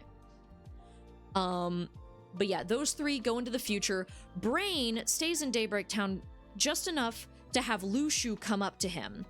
And it's unclear what happens next, but Luxu basically recruits Brain and ultimately body snatches him. Ultimately, Brain ends up becoming a new vessel for Luxu. Is Coded the one that's canon? Yeah, Recoded. Recoded is the one that's canon. I actually don't know if canon, or if Coded is canon. I know Recoded is canon. Which, to explain, Coded is like the mobile version.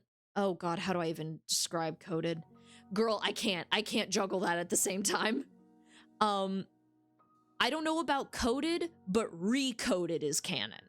That I do know. So, anyway.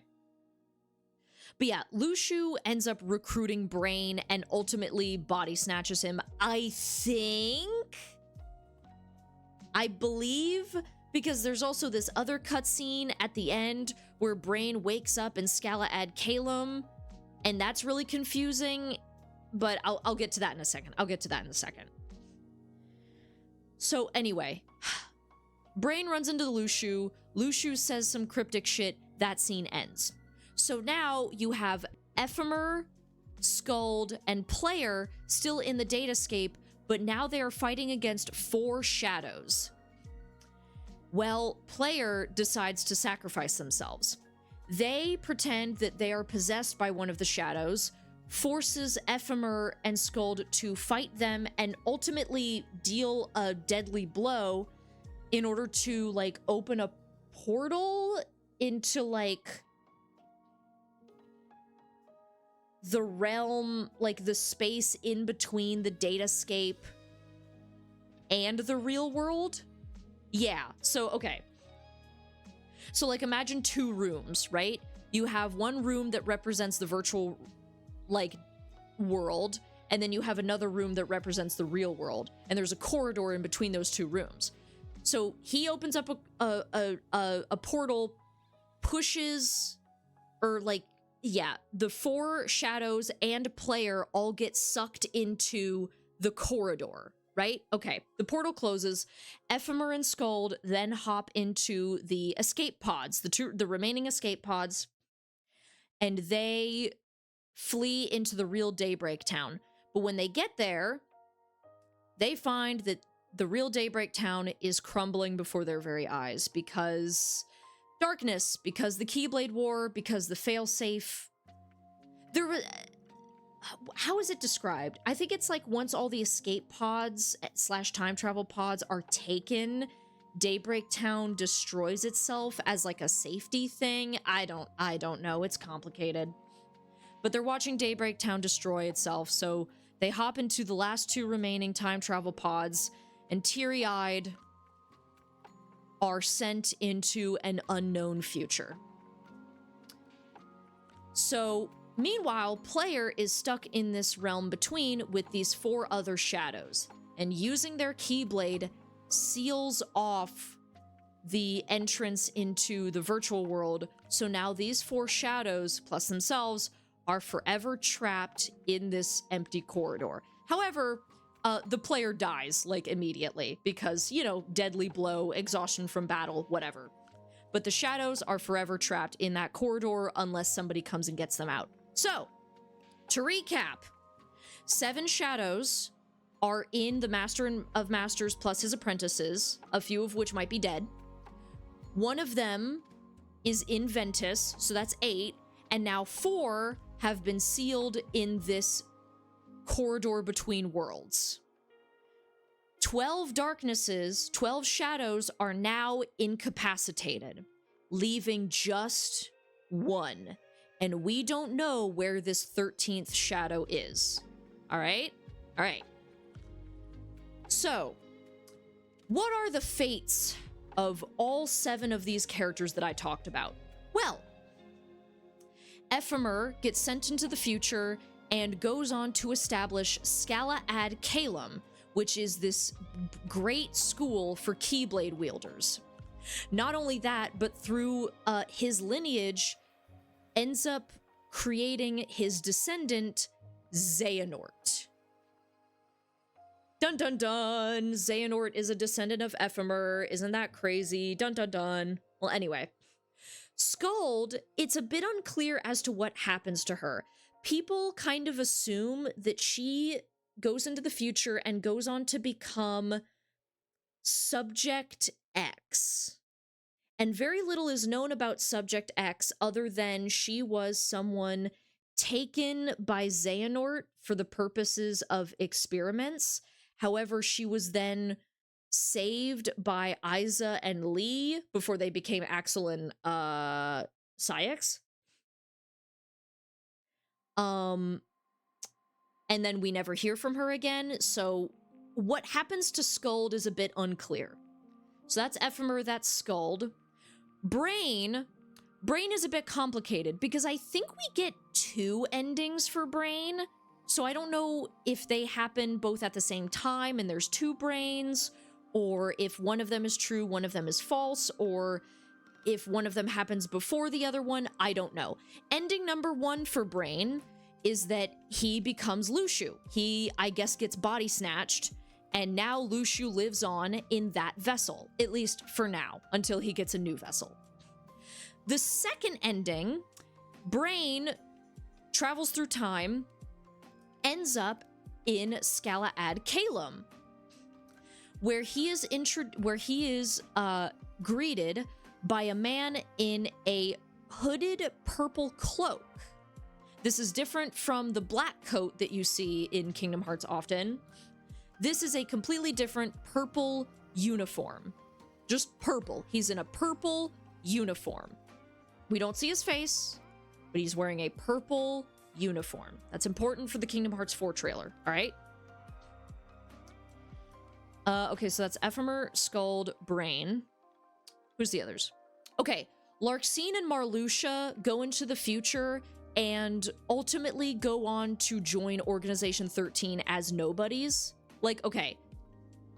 Yeah, they turn into their nobodies, join the organization, and then we learn more about them in, like, Chain/Rechain of Memories and all the other games, right? Ventus ends up going into the future into where we see him in Birth by Sleep, where he is pretty much like adopted by old man Xehanort and experimented on, or like forced to fight darkness until Xehanort like extracts the darkness from him. Whatever, right? Ventus goes on to be in a different game, all right? Birth by Sleep, and there you get the story of Ventus. So, okay. Ephemer, Skald, Brain, Marluxia, Larxene, Ventus. The last character that we learn the fate of is the player, along with all of the other dandelions that were stuck in... I'm so lost why is time travel involved. That's where a lot of people lose it. And I'm gonna be honest, I fucking hate time travel in Kingdom Hearts. The rules are so poorly established, they are so needlessly convoluted, and it's not even true most of the time because there's one thing in Kingdom Hearts 2 that completely ignores all other rules of time travel. It is ridiculous. Time travel in Kingdom Hearts is fucking stupid. Okay. I'm calm. I'm happy. We're talking about Kingdom Hearts. The time travel sucks. But anyway. So, right. Now we get to, the player character along with all the other dandelions. So, the dandelions that were in the digital, Daybreak Town, here's the thing. When a character dies in Kingdom Hearts, they never actually say that they die. They say that, like, their heart was put to sleep, or they were struck down, or they were they gave in to the darkness. It's a little tricky to tell when characters actually die in Kingdom Hearts. But I want to say that all of the dandelions in Kingdom Hearts died. They all die. They all die. A bunch of children die in Kingdom Hearts. And that's just in Daybreak Town. Hundreds, if not thousands of children died in the Keyblade War. Kingdom Hearts is dark as fuck. Kingdom Hearts is dark as fuck. But anyway, so all the children die. But here's a catch. There's something I forgot to mention about Keyblade wielders from this time. These Keyblade wielders, I lost track for 1 minute, and children have died. Yep. There's something I forgot to mention about Keyblade wielders from this era. They have a little creature that follows them around and aids them called a Chirithy. They're like a little plush gray tiger looking thing. They're really cute. Well, all the children that die in Daybreak Town, their Chirithys basically kind of fuse with them to create these spirits that manifest in dreams called, wait for it, Dream Eaters, which are the same creatures that you encounter in Kingdom Hearts Dream Drop Distance. Yeah, if you've ever played Dream Drop Distance and thought that those little spirits were really cute and they were like, you know, the little Pokemon ripoff, yeah, those are the souls of dead children fused with their guardians. Crazy. Absolutely fucking insane. So what happens to the player? Well, it's a bit unclear, but I'll explain it as best I can. Well, okay, no. I'll explain where it's unclear, but regardless. The player is given the choice. Their heart can go to sleep, aka, I guess, die or become a dream eater, it's unclear. Or they can reincarnate and their quote-unquote heart will melt with another's.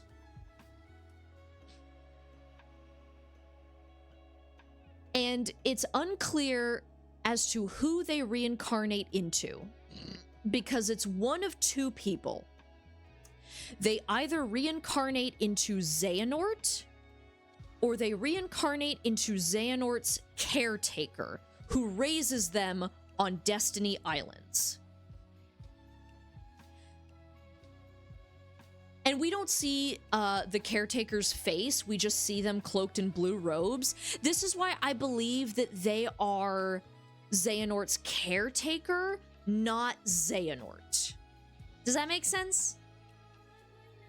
Like, it honestly could be any way. They could reincarnate into Xehanort, or they could reincarnate into the blue-robed figure. I really think that they reincarnate into the blue-robed figure. I think that they reincarnate into Xehanort's caretaker. But either way, they die, they reincarnate. So that is the fates of all of the characters of that arc. Everybody is fucking dead. Well, yeah, actually, they're pretty much dead. Except they're not.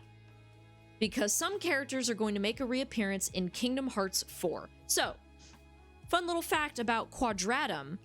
Apparently, Quadratum / Verum Rex serves as like an in-between world or an afterlife. So Sora's dead, but he's also there. But at the same time, Strelitzia, who dies in the game, is in the Kingdom Hearts 4 trailer. She's in Quadratum.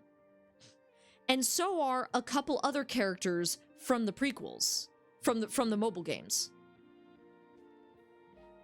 What are they doing there? They died a while ago, like well over 100 years ago.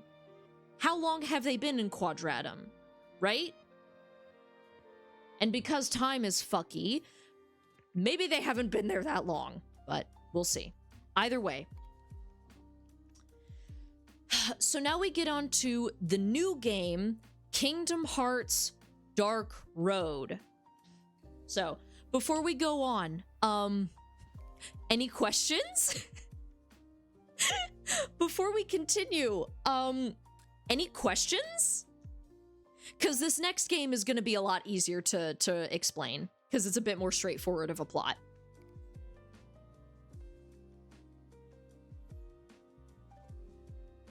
Did we ever get a backstory for Demyx? No.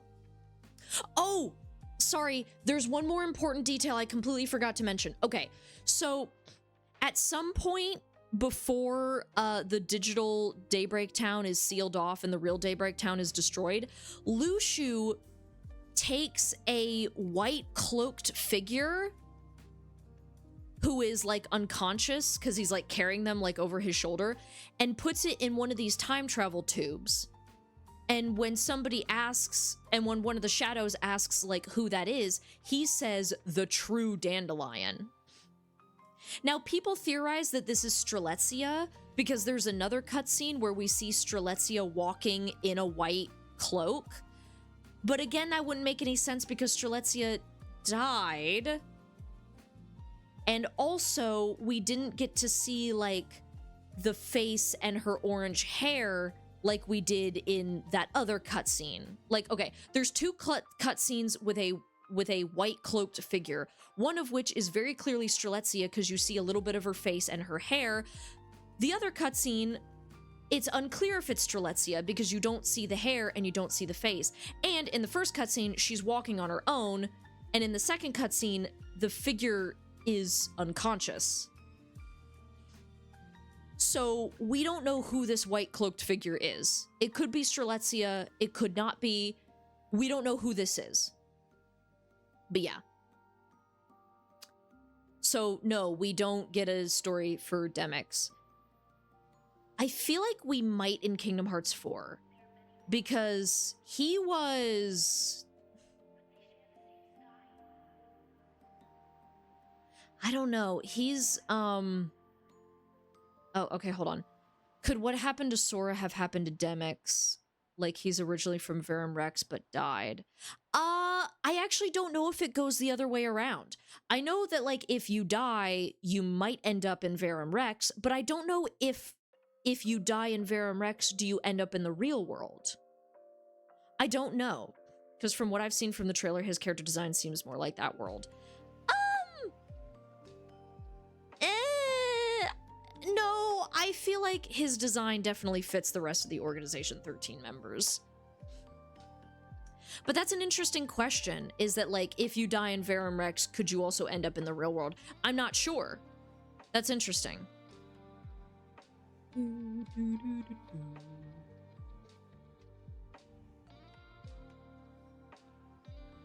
BRB? Okay.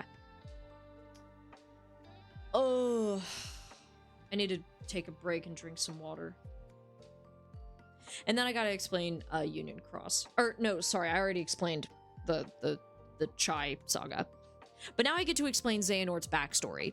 And that one's gonna be a lot shorter to explain.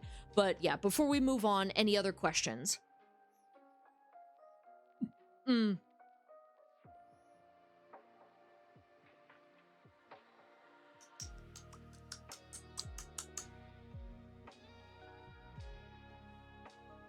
Not at the moment? Okay.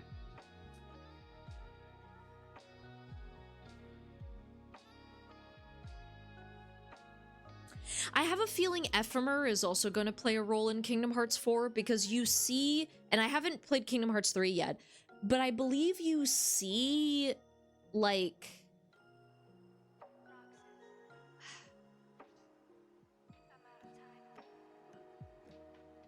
Ephemer's ghost, question mark, in Kingdom Hearts 3, and he, like, helps Sora out. I don't know. Yeah, can I get a quarter pounder with cheese? Yeah, sure, man. Okay. I'm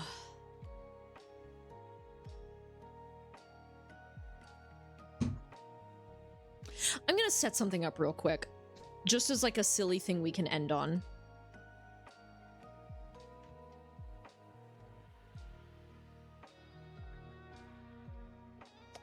Organization tier list. Kingdom Hearts. Can I get a large fry and 12-count nugget with a side of ranch? Aw, ranch and chicken nuggets. Chicken nugget.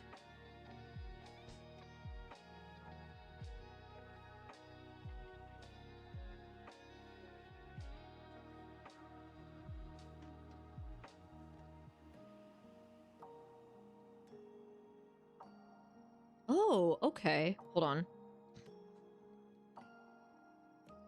I'm gonna make a really goofy tier list. Just give me a second.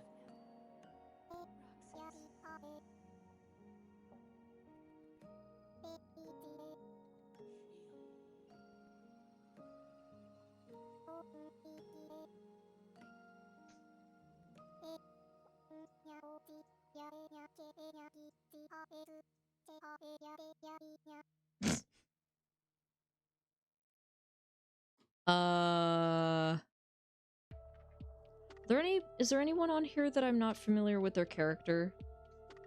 Oh, wait, no, this is the true organization. Is this? Or is this everyone? Xemnas, Zigbar, Lexius, Zexion, Roxas, Axel. Fuck, hold on. Give me a second.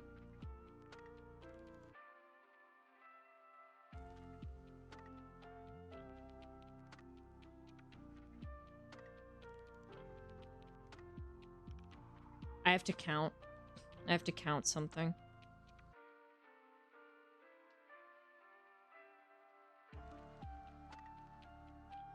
One, 2, 3, 4, 5, 6, 7, 8, 9, 10, 11, 12, 13, 14. What? Wait. Oh, yeah, there are 14 members. I forgot. Okay. Xemnas, Zigbar, Zaldin, Syx, Axel, Shion, Roxas, Demix. Fuck. Hold on. 1, 2, 3, 4, 5, 6. Xemnas, Zigbar, Syx. No. Xemnas, Zigbar, Zaldin, Syx, Marluxia, Larxene, Demix. Did I already say Syx?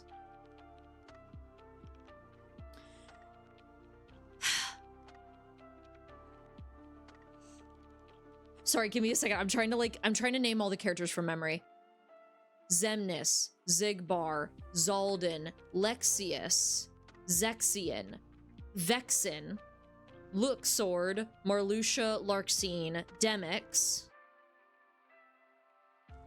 Syx, Axel, Roxas and Xion. No, that's... Is that everyone?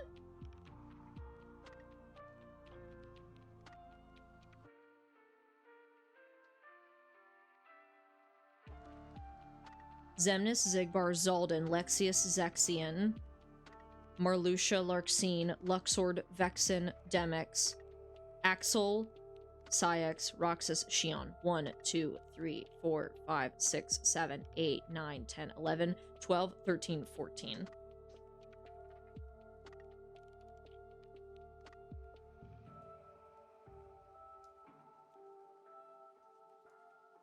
Okay, got it. Okay, great. Sorry, I'm doing I'm doing bullshit.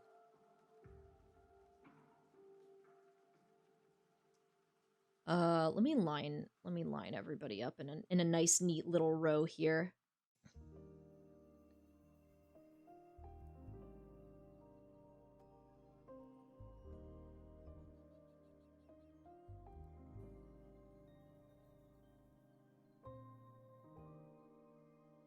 Sorry, I'm being very anal about my tier list. Give me a second.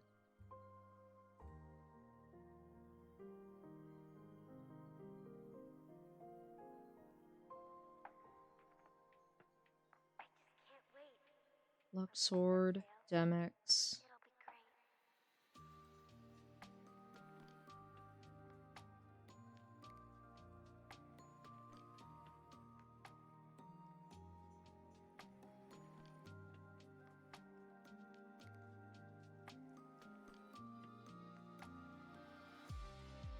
Is that right?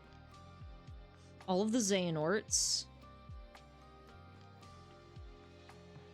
Plus these guys.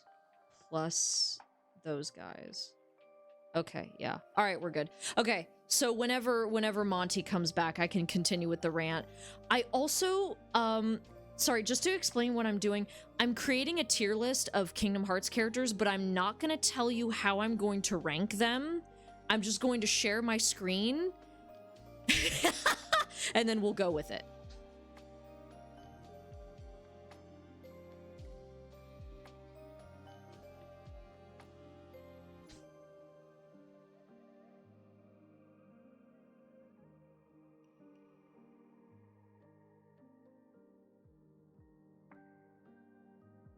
Okay, there we go. Great. You return? Great! Okay, welcome back. Alright, so, real quick. It's gonna be fuckability, isn't it? No, I've already ranked the organization members on Smash or Pass. No, this is a different tier list. I'm going to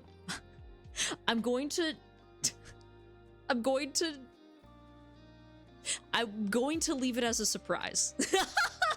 I'm gonna leave it as a surprise. I won't tell you guys. I won't tell you guys. Okay. So, all right, let's get into Xehanort's backstory real quick, and then we'll go ahead and watch some of these clips for the Kingdom Hearts 4 trailer. So, okay. So, Kingdom Hearts Dark Road. Dark Road takes place, I want to say, a century after the events of Kingdom Hearts Union Cross, after the events of the Keyblade War. About 100 years after the events of the Keyblade War and Daybreak Town destroying itself and all that jazz. So, Xehanort is a little baby being raised on Destiny Islands. He grows up into a young man, either a teenager or an adult. It's unclear how old, quote-unquote, young Xehanort actually is. But either way, he grows up, raised by a figure in blue robes, and is told that he might fit the bill as the quote-unquote Child of Destiny. The Child of Destiny is a legend that the blue-robed figure comes up with, or discovers, I guess, that there is a child that will hail from Destiny Islands that will be able to defy the Book of Prophecies and change fate, right?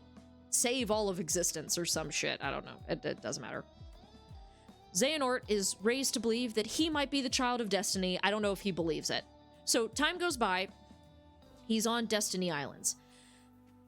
Until a figure in brown robes comes to visit him. Now, if you know Kingdom Hearts 1, you know that this figure in brown robes is actually, this is where it gets complicated, Xehanort's Heartless from the future and some Seeker of Darkness. So, he opens up a corridor of darkness and sends young Xehanort to Scala ad Calum, where he meets a boy around the same age, Ericus. Now, Ericus and Xehanort hit it right off. They are best buds. They may have their differences, but they are pals. Yeah, it hasn't already.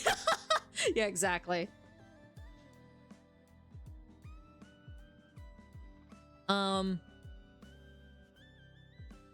Yeah. Fuck. Oh, sorry, my eyes.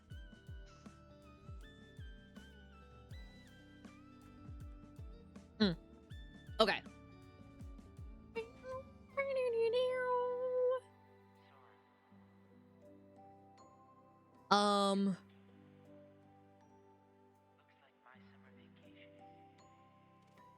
Sorry, I have to fix a typo. Okay. So, what was I? Kingdom Hearts. Oh yeah, I was talking about Kingdom Hearts.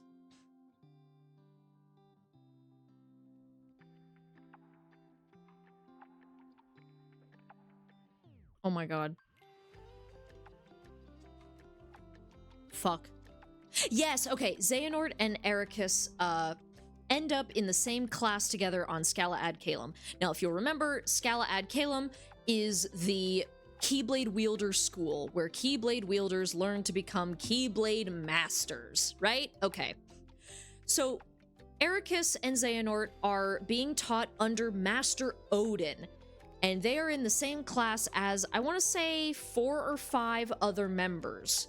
Now, I only remember 3 of them. One of them is named Vor, and I'm not kidding about that. Her name is spelled V-O-R. There is a Kingdom Hearts character named Vor.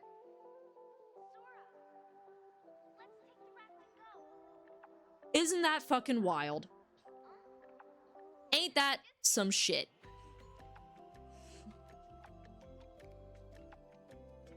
And he likes the time travel stuff. Oh, that's right. Hold on. I think y'all are DMing me. What are you bitches saying to me?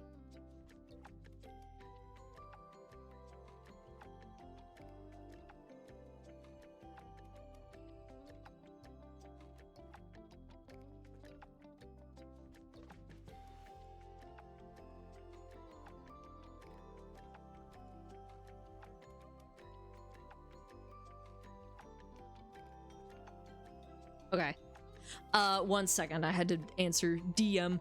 I'm telling you someone's 9-year-old name. These motherfuckers. Y'all should fight.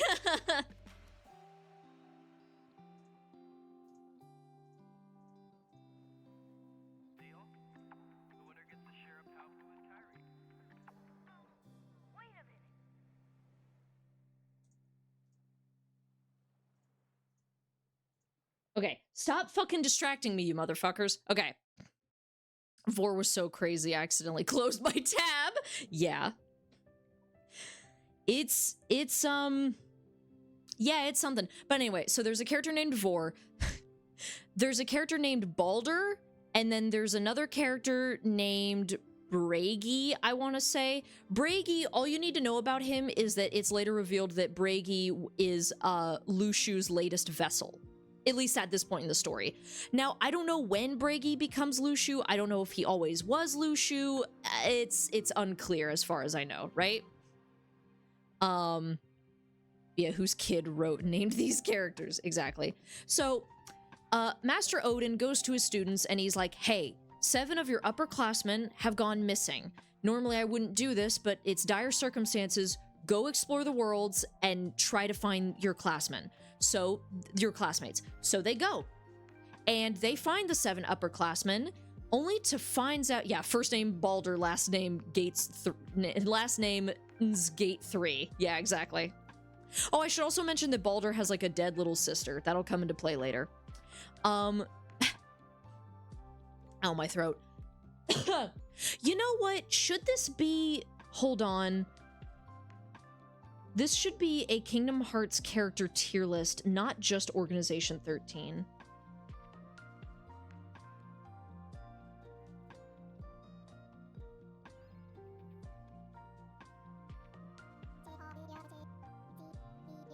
Sorry, I'm totally not getting distracted. Kingdom Hearts Characters Full Edition. Go to template. No, you can't include all the fucking Disney characters. That's not fair. You can't include all the Disney characters. Oh my god, no. Look up Kingdom Hearts of War on google.com for more info. Please do not.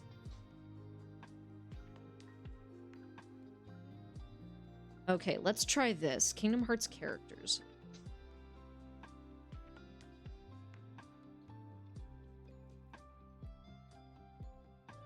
Perfect. Okay, yes, this is what I'm looking for. All right, I'll get into this in a second. Although, yeah, the majority of these characters are kids. Hold on.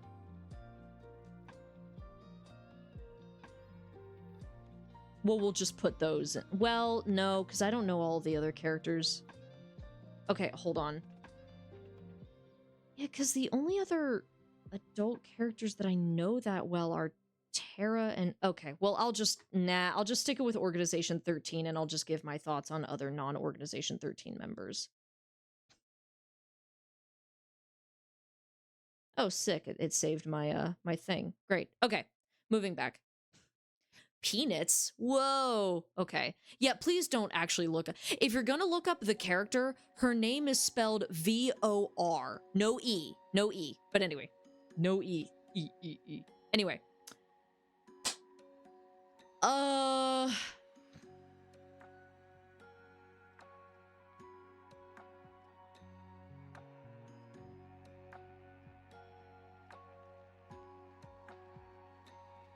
What was I saying?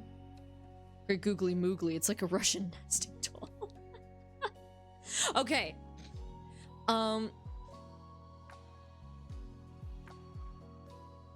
Wait, hold on. What? Wait. Wait, what? I'm so confused.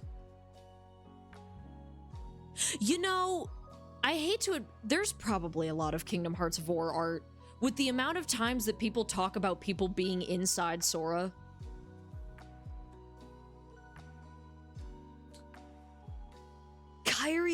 Kyrie's inside me? It's like, why do you have to phrase it like that? Her heart's inside you. Don't say it like that. Okay. Right, so they go searching for their upperclassmen, and they find out that the upperclassmen are, trying to summon Kingdom Hearts by stealing important artifacts from various Disney worlds. Obviously, the students are like, hey, that's maybe not the best idea. Or they go to Odin, and Odin's like, oh, okay, disengage. This is not great. Well, one of the shadows ends up... No, it's not a shadow. Is it a shadow? It might be. Is it the last remaining shadow, or is it someone else? Oh, I actually don't know. Okay, so I don't know if it's the 13th shadow that possesses Baldur, or if it's just another dark force. But Baldur gets possessed by Dorkness and ends up killing literally everybody. I'm not even kidding. He kills all the upperclassmen. He kills all of Xehanort's classmates except for Ericus. By the end of the battle, when Baldur is finally, like, killed, almost everybody is dead, except for Bragi, because he's actually Lucio. I should also mention there's another important character, Volley. Or no, Volley. Volley, that's his name, Volley. Remember the name Volley. Volley is one of the upperclassmen that you see in this game, and you get to see him in the Kingdom Hearts 4 trailer, right? But yeah. So everybody fucking dies. Xehanort becomes really depressed, and I think it's implied that he, like, tries to kill himself by walking into a corridor of darkness.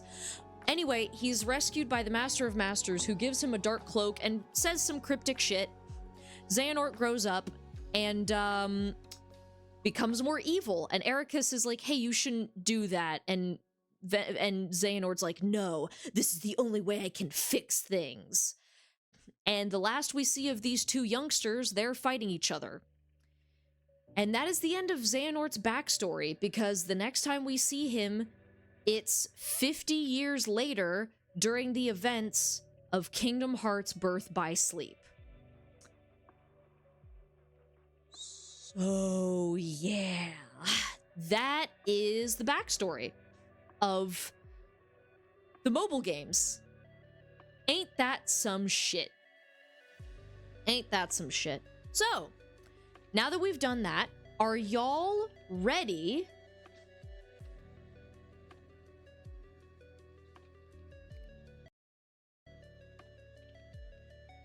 Are y'all ready for trailer time? Are y'all ready for trailer time? Now, I will be... Okay, so, hold on.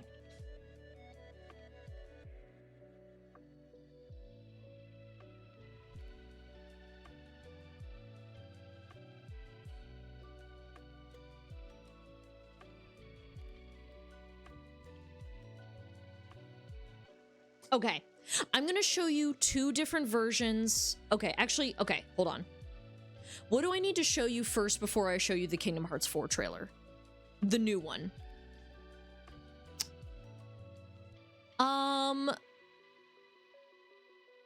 Let me show you the fake commercial that they do for Verum Rex.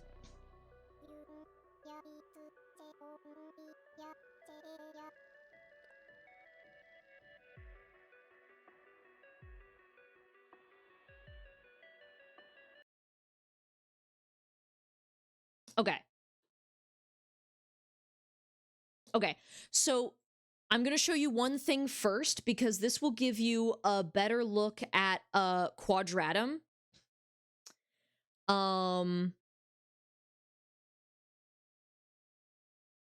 Celebrating Kingdom Hearts 4 trailer while beating Sephiroth. That's awesome. Okay. Now, how do I...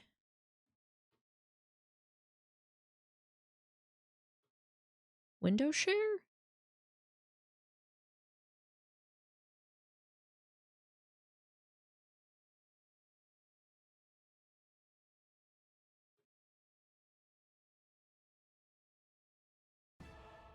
No, don't play. Stop that.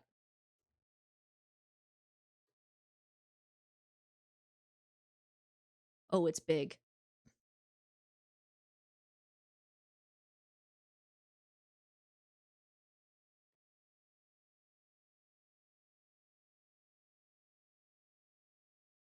Okay. All right. Oh god, you can see my outline. Oh no. Okay. All right. So this is the trailer for okay, so all right. So in Kingdom Hearts 3, they actually have a commercial for the fake Verum Rex game. So what I'm about to show you is a trailer for a game that does not exist. The sole purpose of this trailer is just to give context for Kingdom Hearts 4. Except, like, I actually don't know if we're gonna run into any of these characters in Kingdom Hearts 4 other than Yozora. And I will point out who Yozora is. So, let's get started. Oh, let me turn the volume up, sorry. Testing. Okay.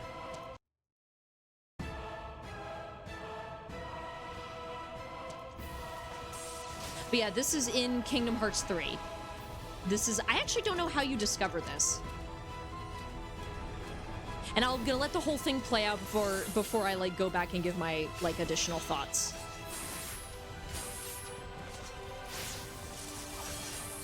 Before we, like, analyze.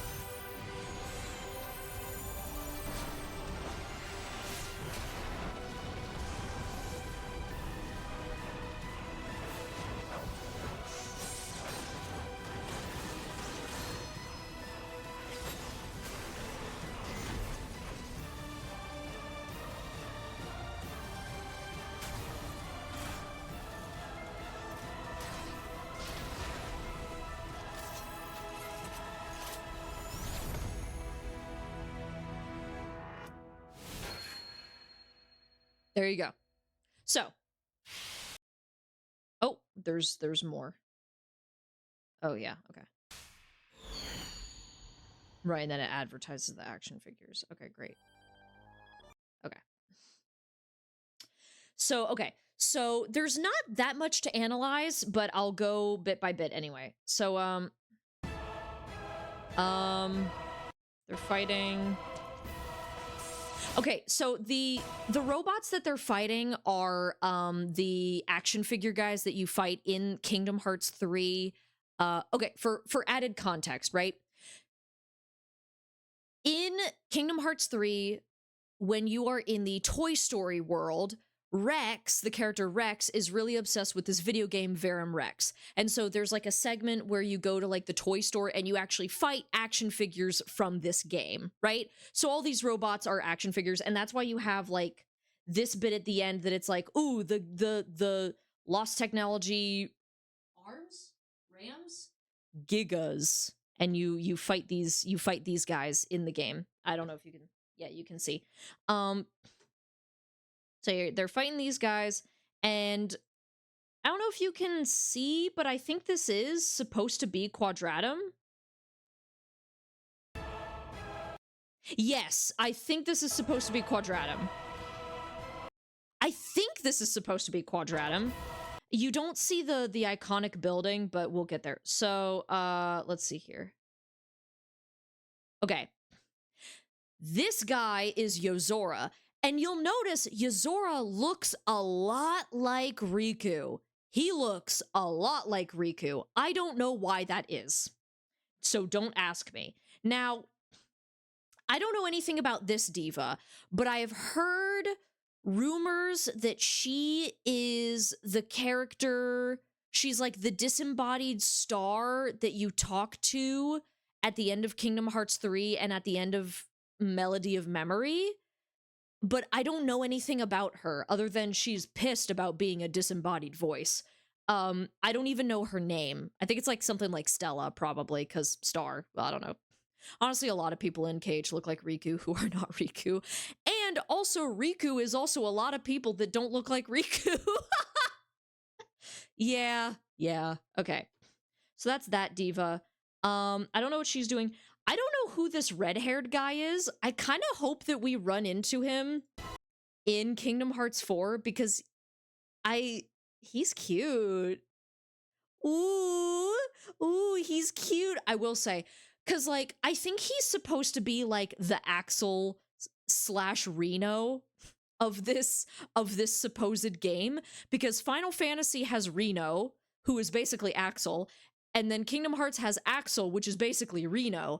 So then, who is this red-haired fedora-wearing fuck? And can I get his number? Can I get his number? He's a cutie. I have no other thoughts other than he's a cutie, but I don't know who this is supposed to be. He's got a Tumblr sexy man swag. He does. So there's red-haired guy who I don't know anything about. I don't know anything about this glasses diva. I would also ask if he is single. Would you also like... Actually, no. I want his gender. Actually... Nah, I'd give him a smooch. He gives the same vibe as, like, that one character from, No! He gives the vibe of, like, a very specific archetype I see in anime with, like, the square glasses and kind of like the RBF, which... I mean, look at me. I don't really have RBF on my model, but in real life I have RBF. All right? So, I don't know who this diva is, but whatever. They're fighting. Oh, that's... Hold on. I'm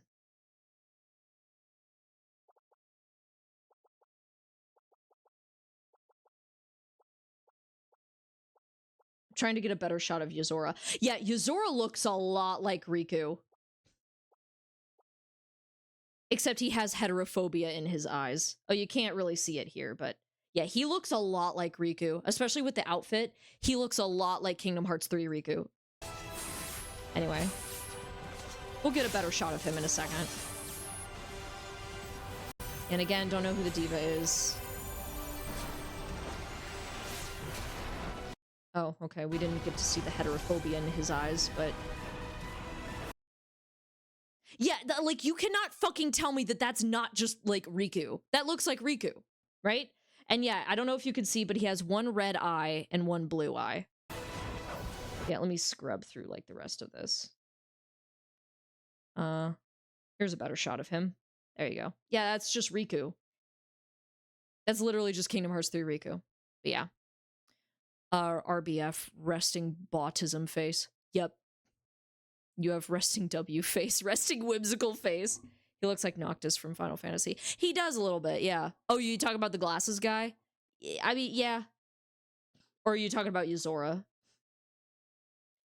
Verum Rex. Hold on.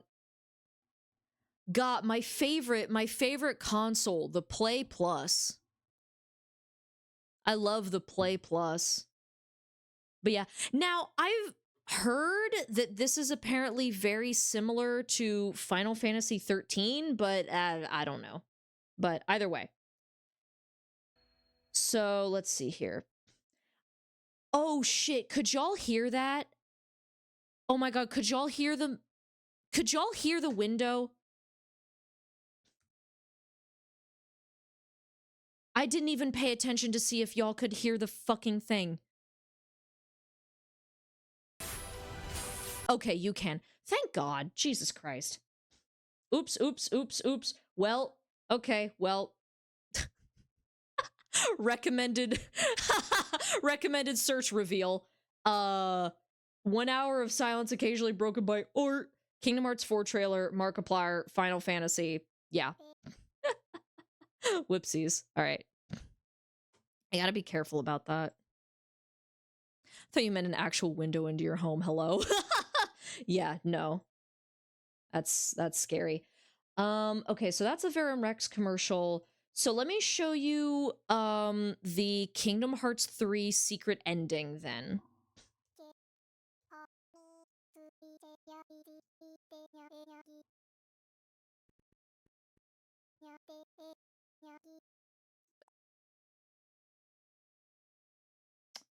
Now is it going to show me all of it?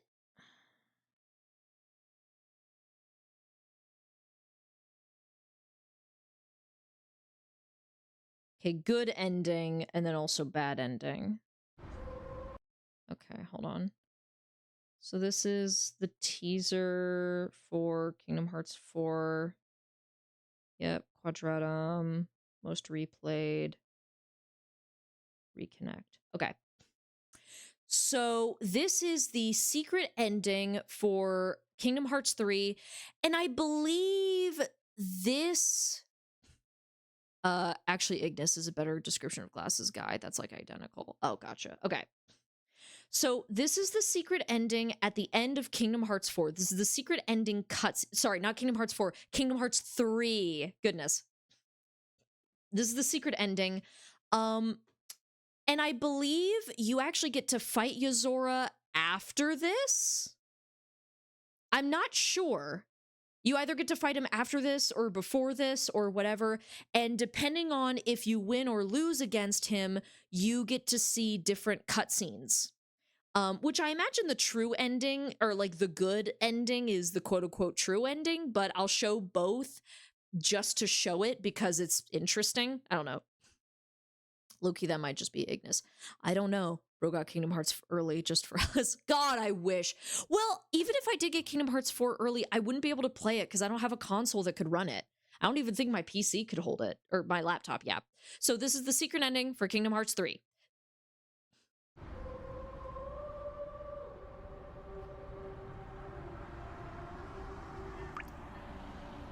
And God, the fucking graphics are crazy. Like, Jesus Christ. High eyelashes.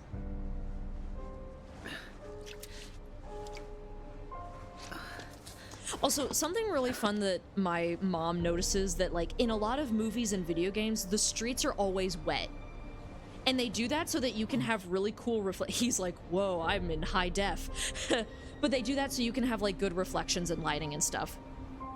Stream that's just looking at the box art for 5 hours in silence. Yeah. Look at my son! Look at my boy! Look at my son! He's so cutie patootie. Alright, sorry. Now this is Riku, and you can tell because he has the yellow, and both of his eyes are blue. But yeah, you could tell that this is Riku. Now I am gonna pause this one a couple times just because there's not much to like go back and re-examine, so just bear with me. But yeah, this is Riku. Also, the voice actor is David Gallagher, so yeah.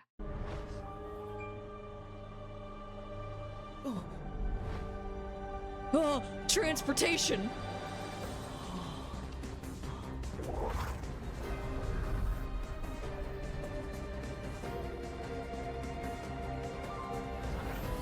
Oh, was that the crown? Hold on. Sorry. Oh, that's Sora's symbol, the crown. Interesting. Well, okay, I say it's Sora's symbol, but there's kind of like complications with that. I think it's supposed to represent like the kingdom key holder, but it doesn't matter, girl. That's a whole separate conversation, all right? Let's just say it's Sora's emblem for now. Yep, and he is in Quadratum, because there's the building. Sora, no! Get out of Shibuya!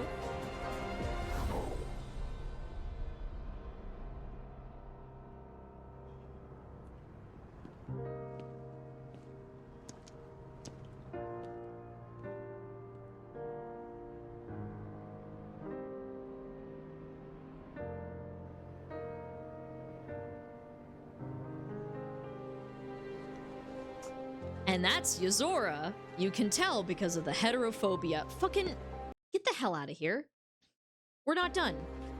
Now this could be the Master of Masters, which is also interesting because this is the first time that we've ever seen his chin. Which, boo, the Master of Masters is pale, boo.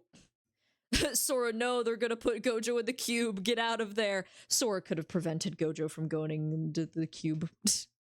But yeah, people speculate that this is the Master of Masters, but it could be anybody. That's the thing with black cloaks, right? This could be fucking anybody. This could be Lushu. This could be Master of Masters. This could be anybody, right?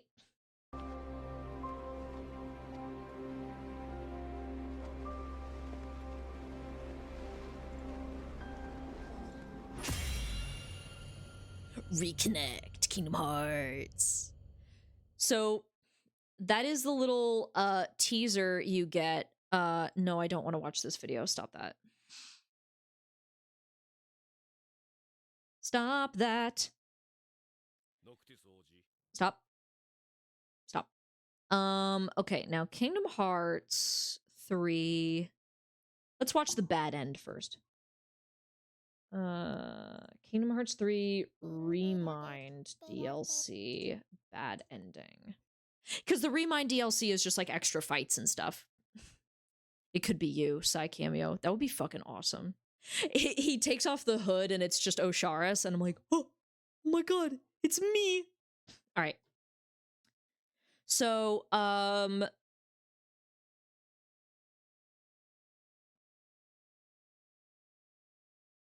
now where does it start?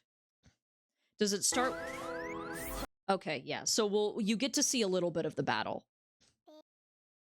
So in the Kingdom Hearts 3 Remind DLC, you get to fight Yozora, and I actually don't remember how the fight starts.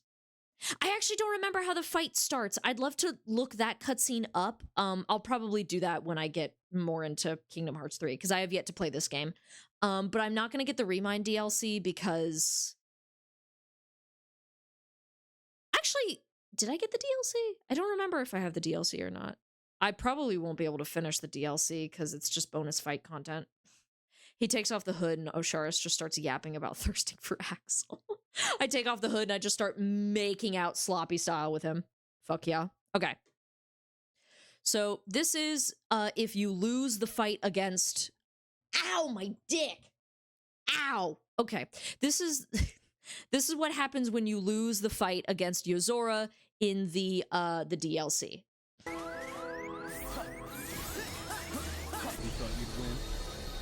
Oh man, and that health bar was really low too. They were close.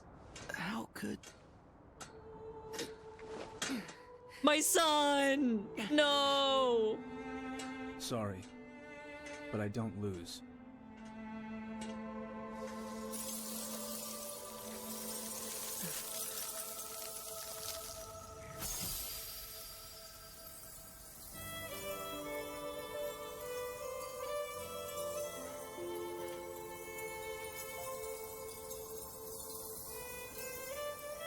I will save you. Which is such a confusing line. What does that mean? Also, hold on, before we continue, I completely forgot to mention, in the other video, the background song, the dun dun dun dun dun dun dun dun dun dun, is very, very similar to the battle track for when you fight, oh fuck, who is it? Who do you fight with that track? I think it's called Another Side - Battle Theme, and I don't remember who you fight, but I think it's in The World That Never Was, which is a very city, you know? And you lost the fight against your dick. I lose the fight all the time. Tragic. Kill Sora. I will save you. Yeah, exactly. I mean, we don't know if that killed him or if it just turns him into a crystal, but this is the bad end. So I don't think this is the canon end, but it's confusing. Right? Because, like, what the fuck is this, right? Anyway.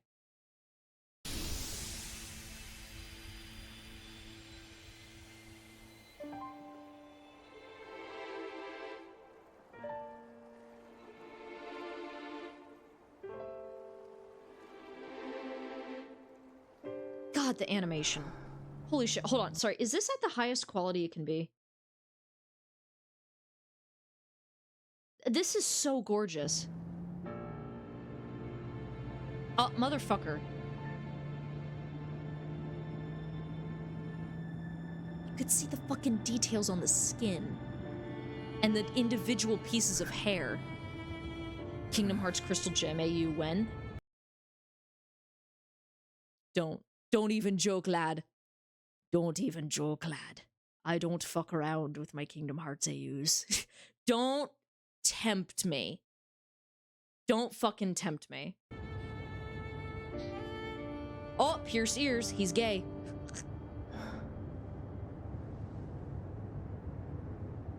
I've been having these weird thoughts lately. Now, okay, this monologue, I've been having these weird thoughts lately, like if is any of this real or not.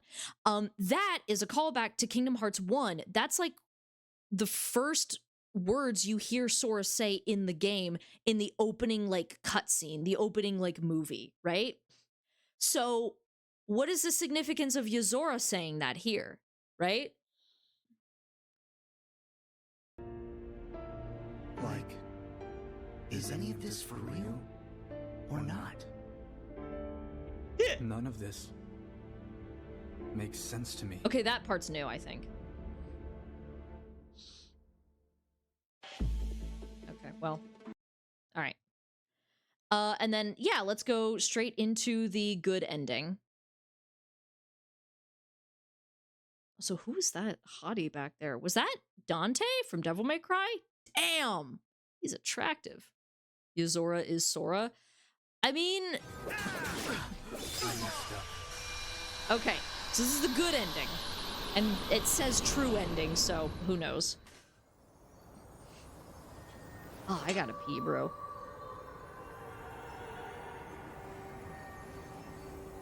I guess that my powers aren't needed yet. Oh, fuck. Well, he's dying. What do you mean? Never mind.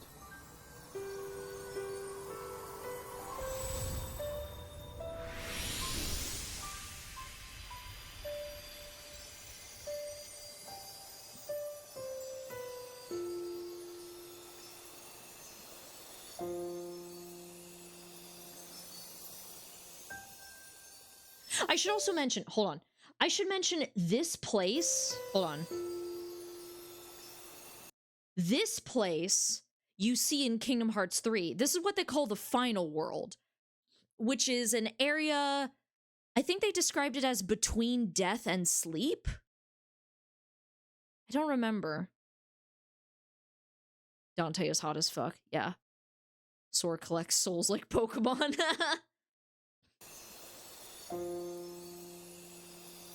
But yeah, this little sky place is known as the final world.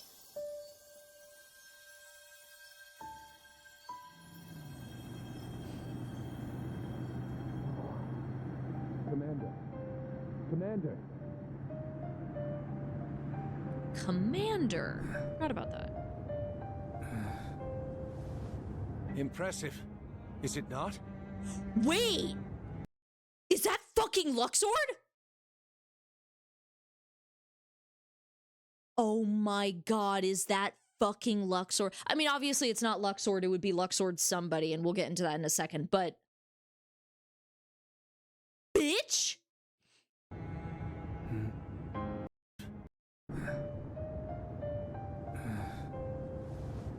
Impressive, is it not? That might be. I don't know, it's a little hard to tell. I've been having these weird thoughts lately. like, is any of this for real or not? Dearly beloved with swapped lines. None of this makes sense to me. Fascinating.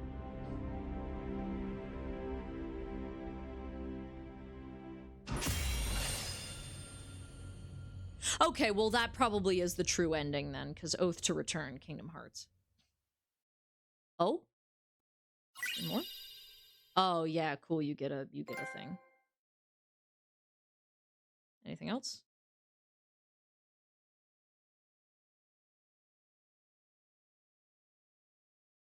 No, that's it. Okay. So that's interesting. All right. I've been having these weird thoughts lately, and he's just questioning his sexuality. Yeah, God. Okay. So that's that. So let's see here. Yazora's story. Oh, you know what? Hold on. Maybe I could show you guys the cutscene that comes before you fight Yazora. That would be cool.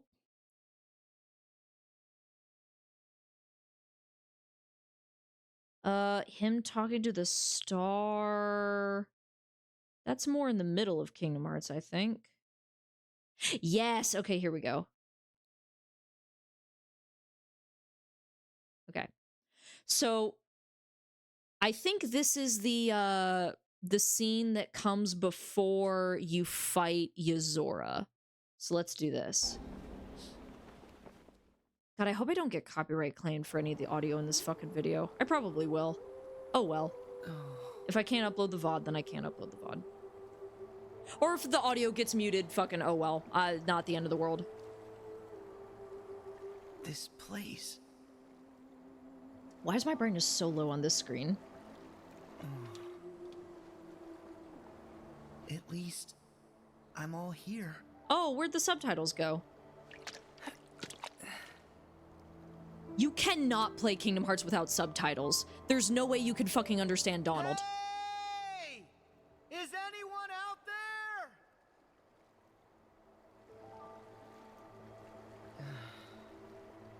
Hello? Also, I missed what he said before. Hold on. So I'm assuming he... Yeah, I completely zoned out. I was looking at my capture and stuff, sorry. Starting it over. So is this after he dies in Kingdom Hearts 3? After he, like, fades to dust? Does he wake up here? I mean, I'm assuming. This place. Yeah, but yeah, final world. At least I'm all here. Right, and the last time he came here, he was, like, in pieces, basically.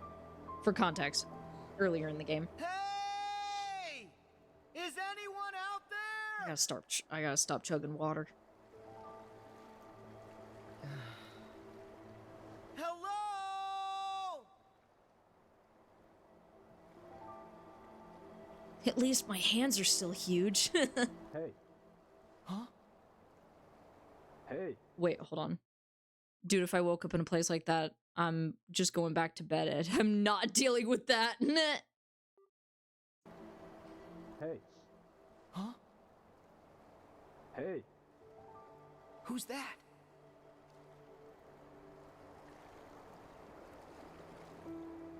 Where are you? Over here!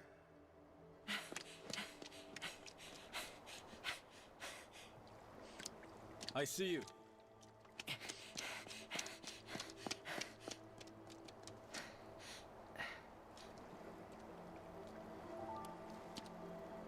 It looks like Riku. It's not Riku. Hey, aren't you? You know me? Yeah, you're Yozora, right? How do you know that? Who are you? I'm Sora. And actually, there's something I have to ask you. Yozora, right? No, you're Sora. I'm Yozora. Yeah, that's what I said. Yozora. No, you Sora. All right. Sora? You're Sora? Huh? You know who I am? No, you Sora. Sure. I've heard of you. If you're here, then this can't be the real world, can it? But wait, that girl, she told me about you. Maybe you are real after all. Are you done? No, this isn't the real world, and I am here. But this isn't what I really look like. How'd you recognize me as Yozora? Huh? Why are you using Sora's name?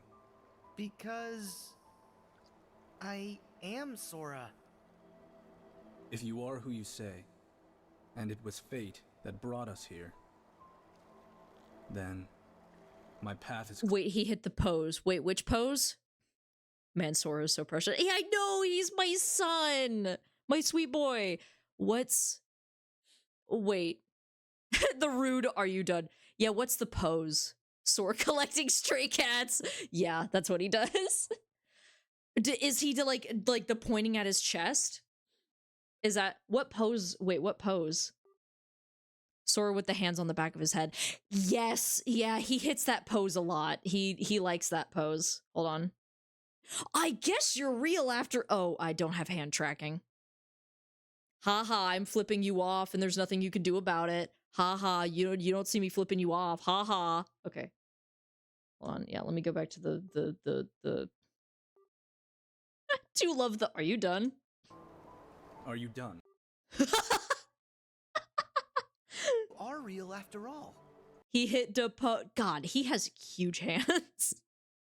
The shading also makes them look like a little too realistic, especially contrasted with the cartoonish hair. Sora with the hands on the, yeah, flipping you off too. Ha ha.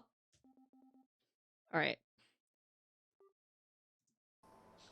I am Sora. If you are who you say, Both ears and it was pierced. fate that brought us here, then my path is clear. What?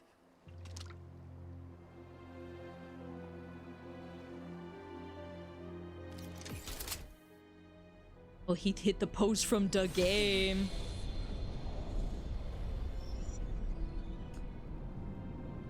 And it's hit. Ah, interesting.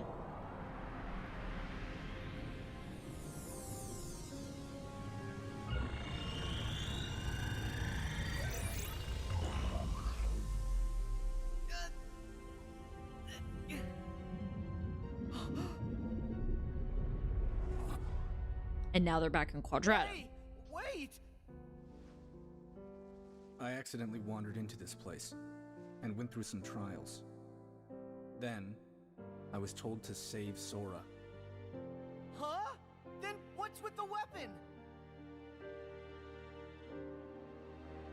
Time to end this. All right, and then that's the cutscene. Huh. Well, that is all kinds of confusing. Oh, I'm so excited for Kingdom Hearts 4! Dude, I'm so excited! Fascinating. Okay, all right. So, that was that. So, now y'all are finally ready to see... No, stop. Don't die, Sora. Now y'all are finally able to see the Kingdom Hearts 4 trailer. KH4 trailer. So I'm going to show you guys the first trailer from back in 2022, and then I'm going to go ahead and show you guys the trailer from like a few days ago. I'm actually going to show you 2 different versions of the new trailer.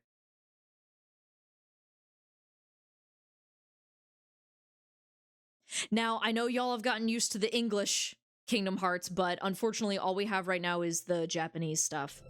Or the Japanese versions. So, here we go. Okay. And again, I'm going to go ahead and just pause through this one because it's 11:30. We're kind of running out of time, and I still want to do the silly thing that I wanted to do. I still really want to end on that. So, we're just going to go ahead and yeah, do the thing. So, okay. Well, actually, no, because these ones are a bit more important. I'll just let these ones play. No, I'll pause. If y'all want to watch it all the way through, you can fucking look at it on your own. Bitch. Okay. All right, so first of all, the Lost Master arc. So the arc that takes place between Birth by Sleep to Kingdom Hearts 3, I believe is called the Dark Seeker arc. And then the arc for the mobile games is called like the Chai arc, the Chi arc, the Key arc, Chai arc, you know? Man, fuck you. I try to work on that this weekend. Kingdom Heart. I'm gonna play a shit ton of Kingdom Hearts this weekend too. Because tomorrow on Sunday, I'm going to be home alone, which means that I will have access to the game and I can play without having to worry about my grandma coming in and taking a phone call while I'm trying to watch an important cutscene, which happens very often. I don't want to get into it. I don't want to bitch and moan about my grandma, right? Just know that there's tea, right? I'm not just annoyed by her. She is actually like emotionally abusive. And also she does annoying shit. So I'm not going to get into it. But anyway, yeah. So this is like a new arc, right? New arc of Kingdom Hearts. Hopefully has nothing to do with Xehanort, but it might have something to do with Xehanort. We shall see. So here we go. I may pee after we watch the trailers. I may pee real quick and then do the silly thing that I wanted to do. 自分が望む結末ではなかったと絶望するのなら他の世界に退場すればいい And I don't know whose voice this is. 選択肢は無限にあるはずだ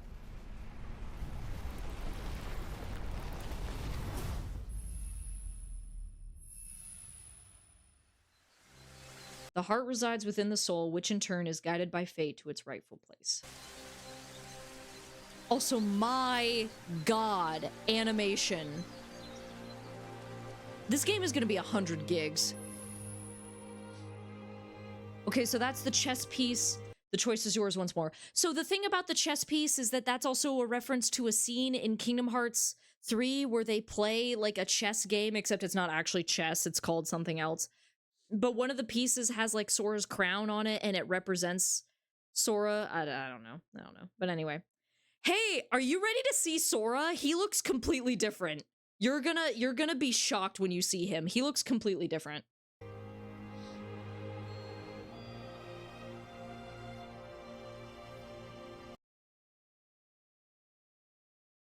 That's not Sora. That's Sora's older brother.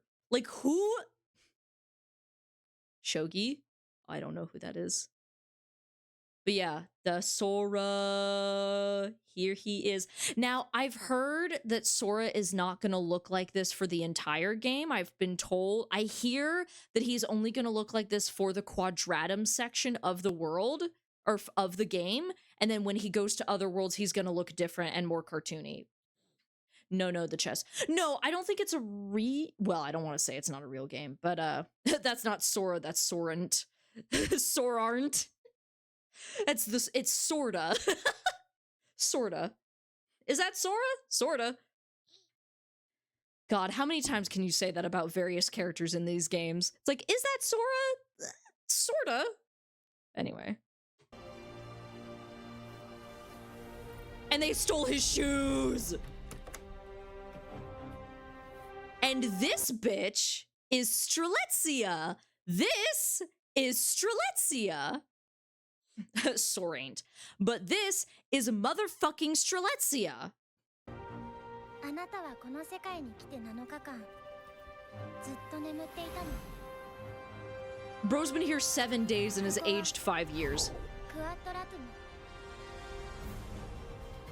聖者の世界ではあるけれど、私たちにとっては死の世界ってことになるみたい。 Excuse me. And as far as I know, this little dark creature is the same as like your like I can't remember what this guy is supposed to represent, but I know he's always like the tutorial boss fight in like Kingdom Hearts games. Like this is always like the tutorial boss that you fight in Kingdom Hearts games. I think he's supposed to represent like Sora's inner darkness. I actually don't remember. It's whatever.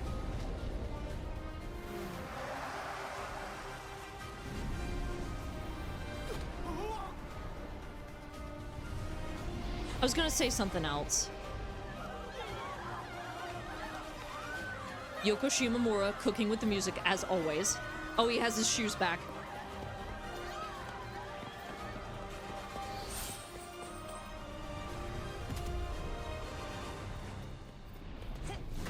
So, okay, take note of the command deck. Oh, and you can't see it because I'm blocking it. But, no, you can't see it at all, can you? I'm completely blocking it. Okay, give me a second. I'm just gonna disappear for a second. He loves cars, yeah. So, look at the, hold on, can you, no, stop. What the fuck? Can you see my mouse? You can see my mouse. No, so look at the thing, right? The thing. The UI. Take note of the UI. Look at how basic it is. It's function only. All right? All right. I'll talk about the UI a bit more when we get to the other trailer.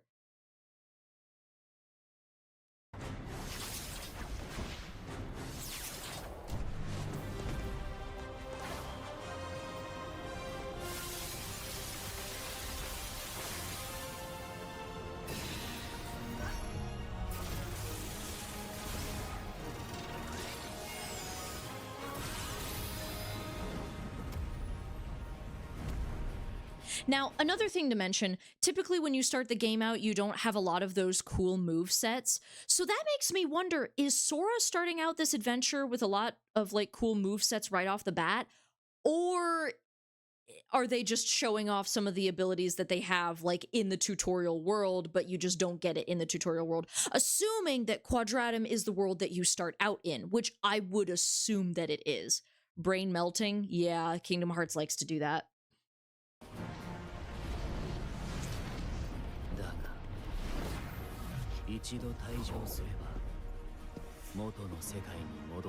Now, here's something, oops. Here's something interesting. Fucking hell. Okay, whatever.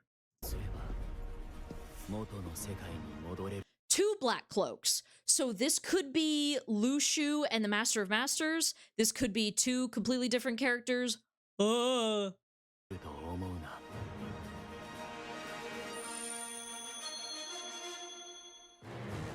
Now, another thing I also need to point out about the font. One second. One thing to point out about the font of Kingdom Hearts. So, Kingdom Hearts, right? Typically, the font is a little bit more dynamic than this, but that's okay. When the K and the S are really long, that means that you don't play as Sora in the game. If the K and S are like kind of half long, it means that you kind of play as Sora in the game. And if they're short, it means that you play as Sora in the game. So, Kingdom Hearts 4, we're gonna be playing as Sora full time. Assuming that they're gonna stick with the traditional, like, font naming conventions that they've been doing since 2002. Also, get ready to hear Donald speak Japanese. I'm stuffy again.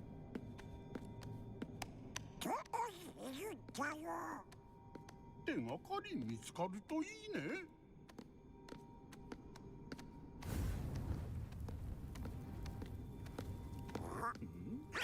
おい、どこへ行くんだよ。Now, sorry, not to pause right there. Blue Fire, and the way he spoke sounds very similar to whoever voices Hades. I cannot remember the voice actor's name. Which it would make sense that Donald and Goofy would go talk to Hades because they believe that Sora might be fucking dead. So it would make sense that they would try to look for him in the underworld, especially considering in Kingdom Hearts Dark Road, which is the Xehanort backstory, they actually go speak to Hades in the underworld to try to contact dead Keyblade wielders. Damn, their VAs are good. Oh yeah, they're very good. Oh, my jaw. Been sucking too much dick. I have not.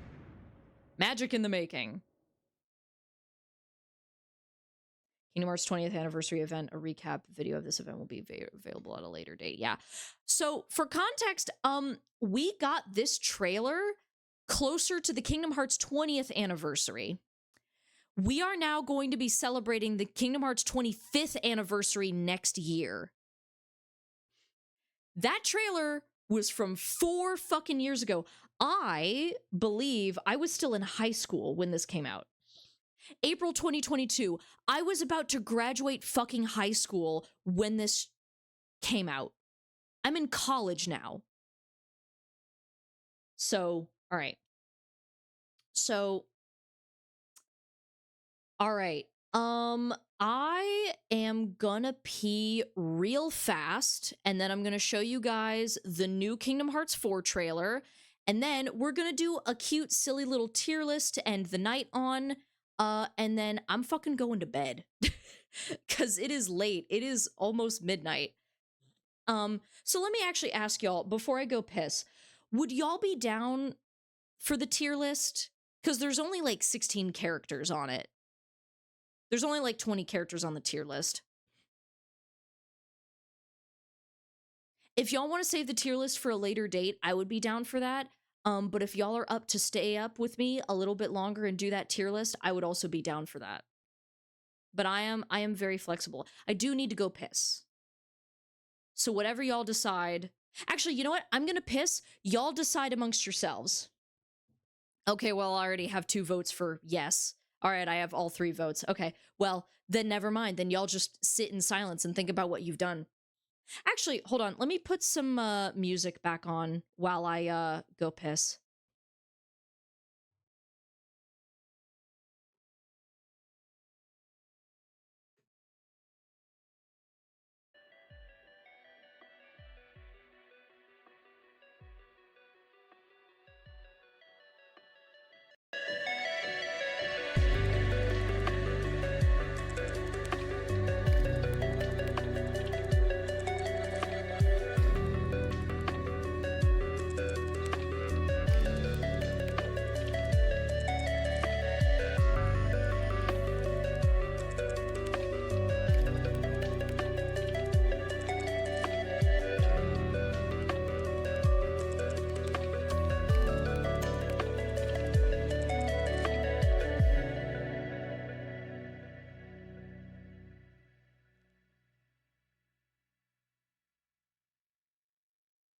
It has been far too long, friend.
Did y'all get jump scared by the voice line?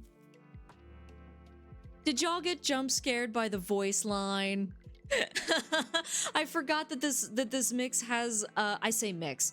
Well, it is a mix. It's lo-fi remixes. I forgot that it has voice lines. That's funny. It has been far too long. I scrolled up in the chat and I was like, oh, what are they reacting to? And it's like, oh, probably the thing. It has been far too long. That's silly. Also, yeah, I saw that you set fire to my chat, Scambit. Are you abusing your moderator powers again? Bad boy. All right. Okay. Let's go ahead and do Kingdom Hearts 4. That's the reveal trailer. So, I'm gonna show this latest trailer. I'm gonna show it start to finish, and then I'm actually gonna go to the Nintendo Direct version of the trailer because it is different. I'm going to show you two different versions of the trailer, and they are ever so slightly different. So I'm going to show you the first version straight, and then I'm going to show you the next version gay. And I'm going to show you the next version, like, combing through every detail, right? And we can theorize. So let's see here. Nintendo Direct, June 2026. Please give me the full thing. Please. Please. Please. Please. Peggy 18. Peggy. Pegging? RuneScape, Star Fox, Final Fantasy, Dragon Quest, Deltarune. Hey! Minecraft. Even more games. Collection of Kingdom Hearts, Kingdom Hearts 4. Here we go.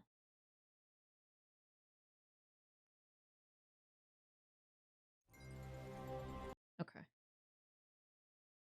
So let's do this one instead. Okay. So the trailer that I'm about to show you is the official trailer posted on both the Kingdom Hearts YouTube channel and the Nintendo of America YouTube channel. However, they showed us a ever so slightly different trailer during the Direct. And I will show you the differences. All right? So stop. Stop that. Stop that. So I'm going to show you the full chat. I'm going to show you the full trailer first, and then we're going to go back and Deltarune. I know, I'm so excited. God, I have to catch up. Oh my God, I still haven't played chapters 3 and 4, dude. Okay. I do like Twitch way more, but I miss spamming you with torches on reality. Oh, yeah. Yeah, I know. Deltarune's really soon. Fortnite as in time frame. Yeah. In a fortnight. But yeah. So, okay, I'm just gonna shut up and let y'all watch the Kingdom Hearts 4 trailer. And then I'm gonna go and comb through it, but specifically I'm gonna comb through the Nintendo Direct version. So we'll go through it bit by bit. So I'm gonna shut up. So here we go. Yay! I'm so excited! この世界の構造はとても複雑で、私たちが定義する光と闇を具現化したものは存在しなかった。でもそれを定義するものがこの世界に来たことで、この世界にも私たちの定義する闇が現れた。Okay, sorry.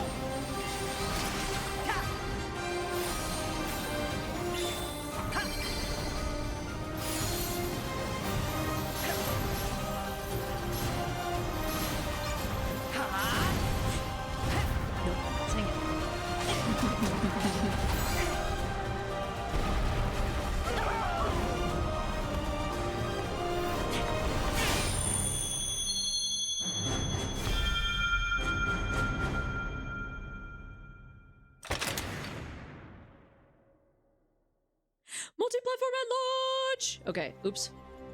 Okay, so that... Ah! Okay. And now, let me show y'all the Nintendo Direct version.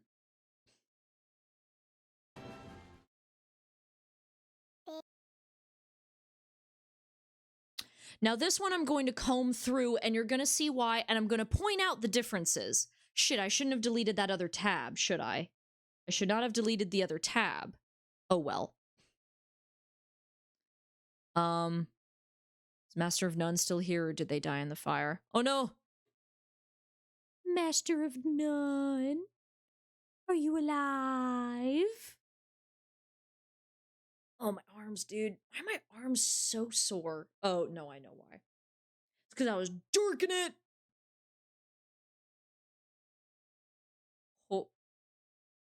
Hop attack? Hospital? Awesome. Alright. True. What do you mean true? What do you mean true? You can't attest that I was jorking it. With... jorked it so hard that both of my arms are sore. That's crazy. That's crazy. Alright. So, here we go. So, we're gonna go bit by bit, and I'm gonna analyze the fuck out of this trailer. You guys ready? You guys ready? Here we go. Okay, so first off, so this is the first time in a really, really, really long time we're in your walls, bro. Well, if you were... I'm not gonna say that. Not gonna say that. So, this is the first time in a really long time that we've actually got a femme person in the black cloak. The last time was Larxene, and Larxene, as far as I remember, she revealed her identity immediately. So a lot of people are theorizing that this might be Master Ava, excuse me, from the earlier info dump, if you remember. God, it feels like so long ago. I feel like we've grown so much as people since that info dump. But yeah. But a lot of people are theorizing that this might be Master Ava, right? So there's that. And I am gonna kind of skim through. I will also say the music... Sorry, the music is the same as in the other trailer, the da-da-da-da-da, or however it goes. Hey, if I don't get the courtesy of being able to retract jokes, neither do you, fucker. I will hop off since I have work tomorrow, but I had fun. Good night. Aw, alright, have a good night! I'll let you know how the tier list goes tomorrow. Actually, I might be able to edit it down and post it on YouTube, depending on if it goes well. I don't know. Live to slay another day. Thank you. But have a good night. And if you ever want to hear my thoughts on the Kingdom Hearts 4 trailer and the analysis, just DM me. Or just watch the VOD back. I don't know. But either way, have a good night. Good night. All right. But yeah, so the song is the exact same. Yeah, Kingdom Hearts 4. We already know that this is Kingdom Hearts 4. I already talked about the monster. Also, sorry, hold on. The sound is really loud. I don't want to be talking over it. There we go. That's a little better. So that's, sorry, that was Strelitzia, as I've shown before. Now this guy, I don't remember what his name is. Stragar? Straggler.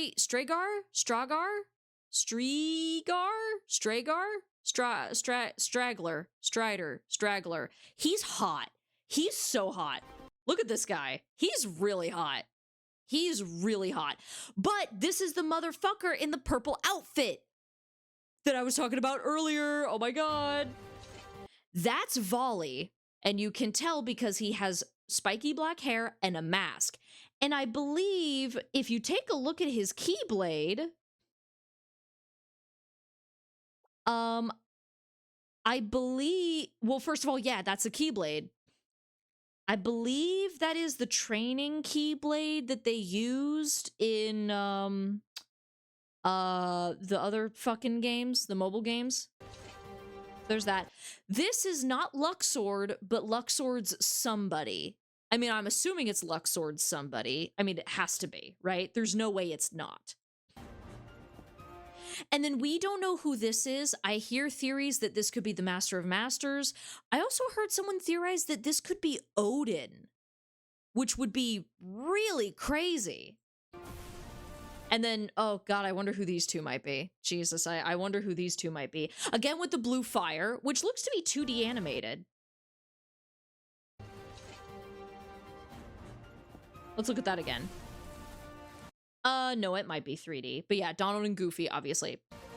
Now, this one tripped a lot of people up. A lot of people think that this could be Riku. I sincerely doubt it. I really think that this is young Xehanort, and I'm really upset about that. I'm very upset that this could be young Xehanort, because I want this to be the end of the fucking Xehanort saga. The Xehanort saga should have fucking ended with Kingdom Hearts 3. So if this is young Xehanort, that fucking sucks. But it probably is. Okay, so here's where the difference comes in. You notice something at the bottom? You notice something at the bottom? The UI is different. Specifically, this UI, hold on.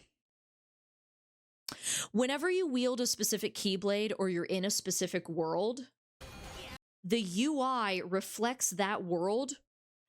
So this one is fire and water, which I'm assuming is based off of the Keyblade he's using. Now, my only guess as to what... Now, okay, this could just be a generic Keyblade that's not from any world in particular. But if it is from a world, I don't know what world this could be from. The font... I mean, if it was... Avatar The Last Airbender is not a Disney property, that's Nickelodeon. But it's... I don't know why, but it's... Unless this is Avatar. Okay. My 3 guesses for what world this Keyblade could be from. Number 1 is Avatar. Number 2 is Pixar's Elementals. And then number 3 is Moana. Because this is water and lava. And of all the Disney worlds that have those 2 elements... I have no idea, right? Yeah, that's annoying. I'm done with Xehanort. Yeah, exactly. So yeah, it's different with the UI because you can see the UI, and I also think but also now look at the command deck. Now it's back to reflect Quadratum. It's very city. You have the crosswalk over here, right? And also now it's been translated into English, which is also a good sign. That progress is, you know, being made in terms of translation. I also feel the need to point something else out. This move where he summons a bunch of Keyblades and rides on them was a move that Vanitas did in Birth by Sleep, but is also a move that Sora did in Kingdom Hearts 3. I also feel the need to notice, again, the gameplay is different in this trailer, because in the other trailer, the key was attacking one of these big guys, but here it's focusing on this smaller guy. Now, that's the question is why the different footage? Why the different footage? That's very interesting to me. Maybe, like, why are these 2 trailers ever so slightly different? That's interesting. That's like, what is the reason? But yeah. That sounded very much like Link. Again, okay, so now the UI is red, which I wonder why. Boss fight, maybe? And again, this feels very tutorial boss fight, right? Fighting the fists, fighting this guy, fighting his fists, you know? Yeah, I didn't clock that when we were watching the other day until you pointed it out. Oh, yeah. And then someone pointed out that that move looked like Reflect. And I think this mechanic is interesting, that you actually go to, like, defend these people. That's pretty cool. Disney Squeenix, yeah. And the fit it also says available at launch on like all platforms, but also available at launch on Nintendo Switch, which again is a good sign. Hopefully that means that we're going to get it really soon. And I saw somewhere in a little YouTube short that an Australian retailer fucked up. And they said, hey everyone, make sure that you're all caught up on the story for Kingdom Hearts release in 2027. Which I fucking knew it. First of all, I knew that we were going to get something in 2026. I don't know why. I knew it in my heart of hearts that we were going to get some kind of Kingdom Hearts something in 2026. Not only that, 2027, it makes sense that that is when Kingdom Hearts 4 is going to be released because that's going to be the 25th anniversary of the Kingdom Hearts series. Crazy. So, there's that. So, that's my analysis of everything that's happened. Not so much an analysis. Honestly, this has just been a recap. This is barely a discussion. It's kind of just a recap and a very vague analysis of Kingdom Hearts 4. But yeah, let's survive until then. Hell yeah, let's live until Kingdom Hearts 4. You know what? Let's also live past Kingdom Hearts 4. Let's live till Kingdom Hearts 17. Oh, we're gonna be alive for a long time, dude. Oh, God. All right.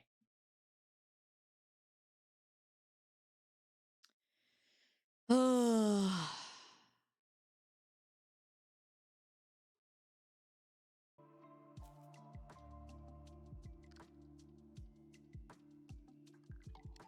Okay, testing. Okay. So, would y'all still be down for the tier list? All right. I drink my water. And then oh, fuck, I'm almost out of water. Okay, well, I'll have to make this last. So it is almost midnight, so I may not speed run this, but I don't know. We'll take it bit by bit.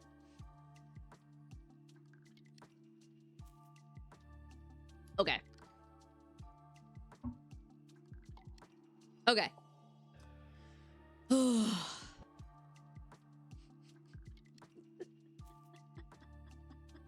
All right.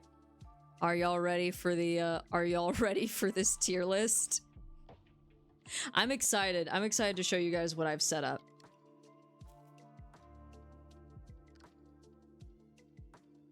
Oh shit. Hold on.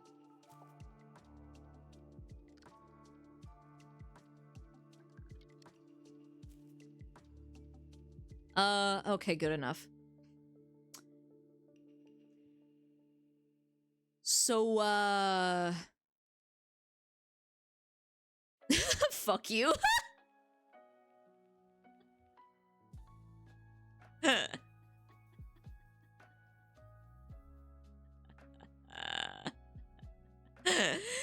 We are going to be, determining if, we're gonna be determining the rank of each Kingdom Hearts character, ranking them as, on this screen. Can you see on this screen? Alpha, Beta, Omega, and others that I'm not ranking. Omegaverse research, yeah, exactly. So first of all, let's get the ones that I'm not ranking out of the way. You can't see him over here, but Saïx is over here. Vanitas, I think, is like 16, so I'm not gonna rank him. Repliku, not ranking. I'm not gonna rank Roxas, and I'm not gonna rank Xion. And Zexion's age, I mean, I guess all of their ages are ambiguous, but we'll say that Zexion is an adult for this one. I'm ripping my cart to this BRB. All right, work. So just because someone is in an Omegaverse story is not inherently sexual. There are a lot of Omegaverse stories out there that are not sexual in nature. So by that logic, I could rank Vanitas, Repliku, Roxas, and Xion as alpha, betas, and omegas. However, because Omegaverse as a concept tends to be so highly sexualized, I don't want it to be I don't want people to think that I'm sexualizing these characters, because I'm not.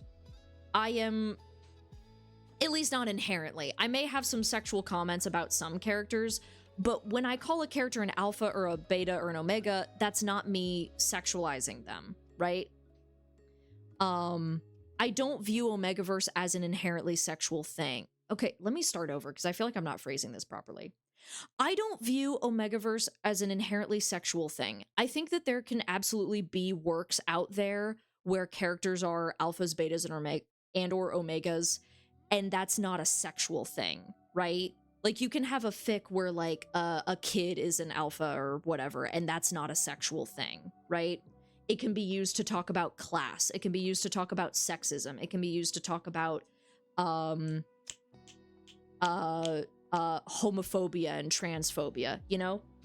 So I don't view this as an inherently sexual tier list. I may have some sexual comments about, like, some of the other characters, but that's not inherently sexual.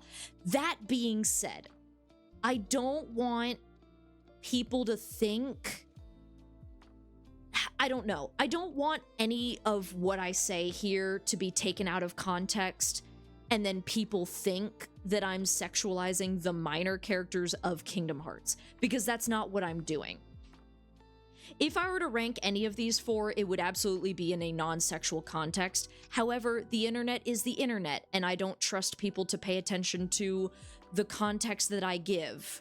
So I would rather just not include them in the conversation, just for peace of mind, just for, I guess, my own safety, you could call it. But either way, my response, it's like, if you want to know what I would rank them, Vanitas, Roxas, and Xion would be the same rank as Sora, whatever he would be, and then Replicus would be the same as Riku, whatever his would be. So there you go, right?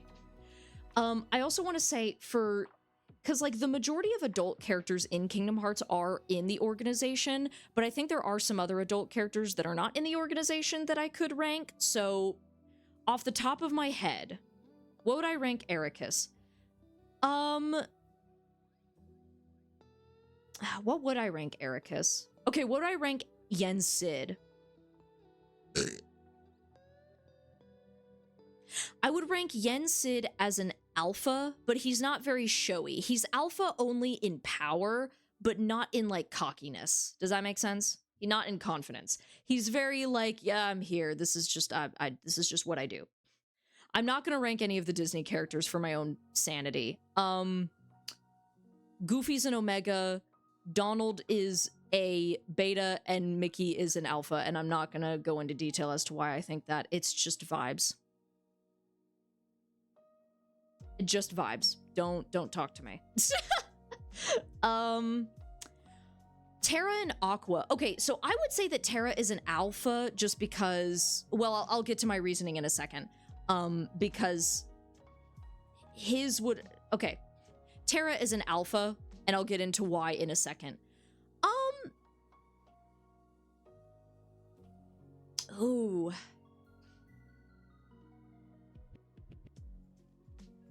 I feel like stereotypically a lot of people would label Aqua as an omega because she kind of has more, like, I don't want to say motherly character traits, but she kind of does. Where would I rank Aqua?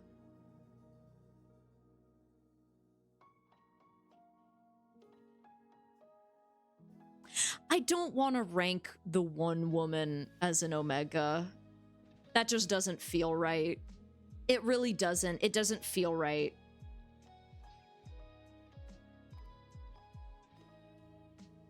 Well, no, because omega women exist as long as... Okay.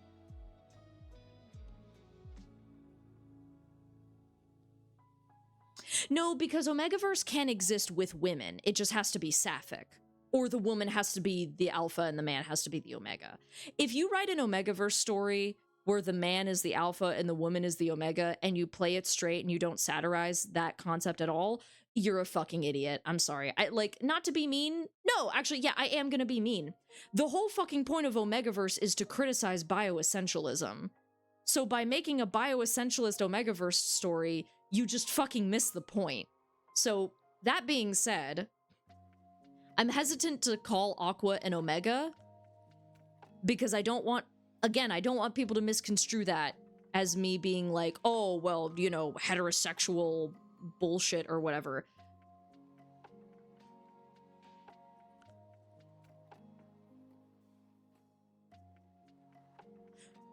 Her and Cinderella are both Omegas. And also I ship Aqua with Cinderella. I also ship Aqua with Terra, but...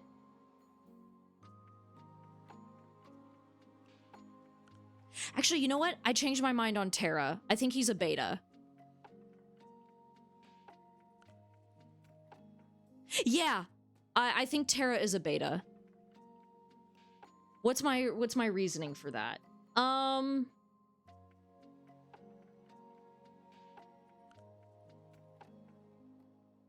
Terra just seems so normal. Same, I ship both. Yeah. Terra just seems so normal to me that, like, I really feel like... I feel like he would be the type where, like, people might assume that he would be an alpha, but really he's an omega. And the only reason I wanted to make him an alpha was because I wanted to make him the same rank as Xehanort, which Xehanort, I would say he's an alpha just because of narratively. But honestly, I think Terra's more of a beta. Yeah, I think Terra's more of a beta. Yeah, Terra's a beta. I would say that Aqua is an omega. Terra is a beta. Who are some other adult Kingdom Hearts characters? Ansem the Wise.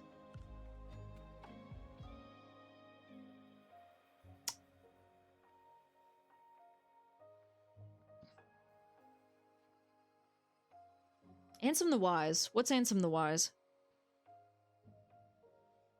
I might just call him a beta. I don't know.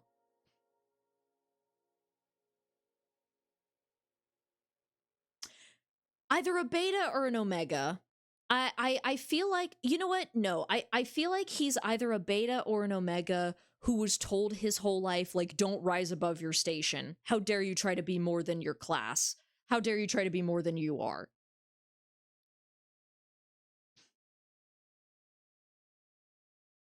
I'm gonna say beta. I'm gonna say Ansem the Wise is a beta. Because I feel like if he was an omega, he would be more empathetic. Any other adult Kingdom Hearts characters? Pete? Pete's a beta. I don't want to rank the Disney characters. It's not, and I know I said it's not inherently sexual, but it still feels weird. Okay. Let's just get on with the Organization XIII members. Did I hold on? No, don't play that. Don't play that. Don't play that. Don't play that. I'll get copyright claimed fucking immediately. Don't do that. Don't do that. Don't do that. Don't do that. Don't do that. Actually, no, don't go full screen either. Don't fucking do that. Don't play with me. Okay. Let's just get on with the Organization XIII members. So I'm gonna get all the Xehanorts out of the way because I would rank them under the same thing.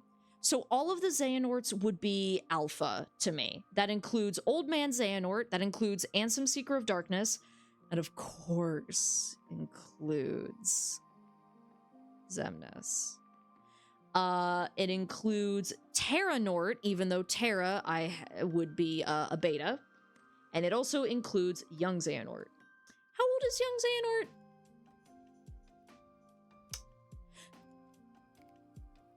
The name Young is in his name.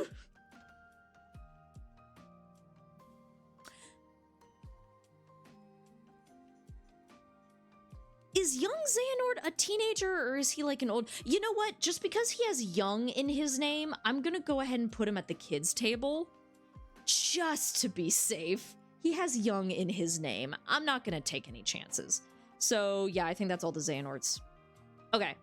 So all the Xehanorts are alphas because of the sheer, not only the sheer narrative presence, but also, like, I think the raw power that Xehanort has, being raised under the assumption that he is, like, the child of destiny. I think that's only something that an alpha would be told. You know what I mean? First name Young, last name Xehanort. That's his rapper name.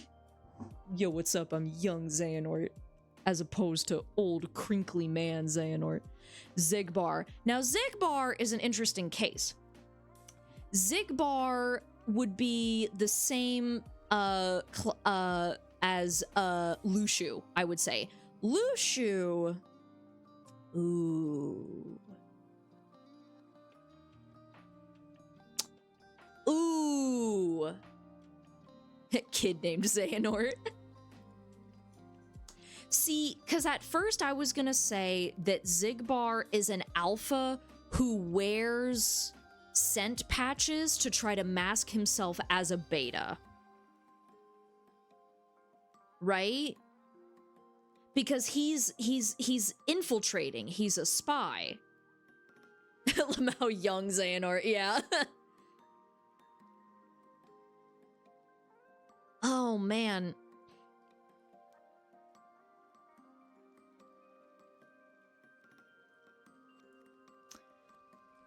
I kind of want to make Xigbar an alpha who, like, presents himself as a beta.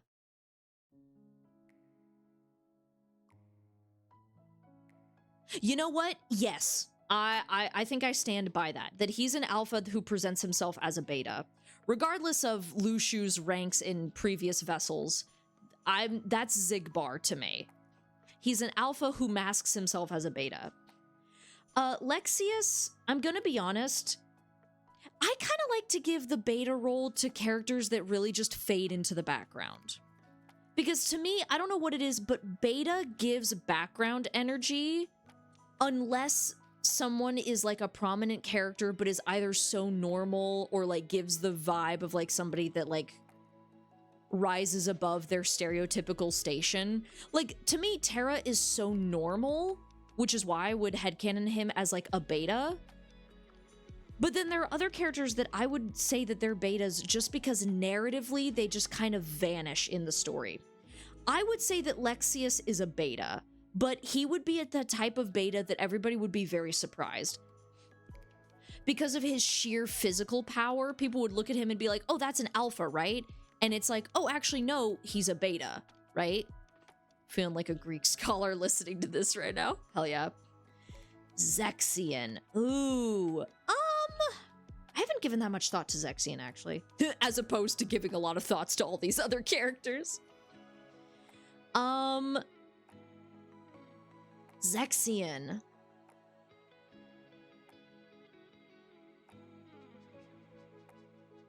Would it be weird to also say that Zexion gives, like, either beta or omega?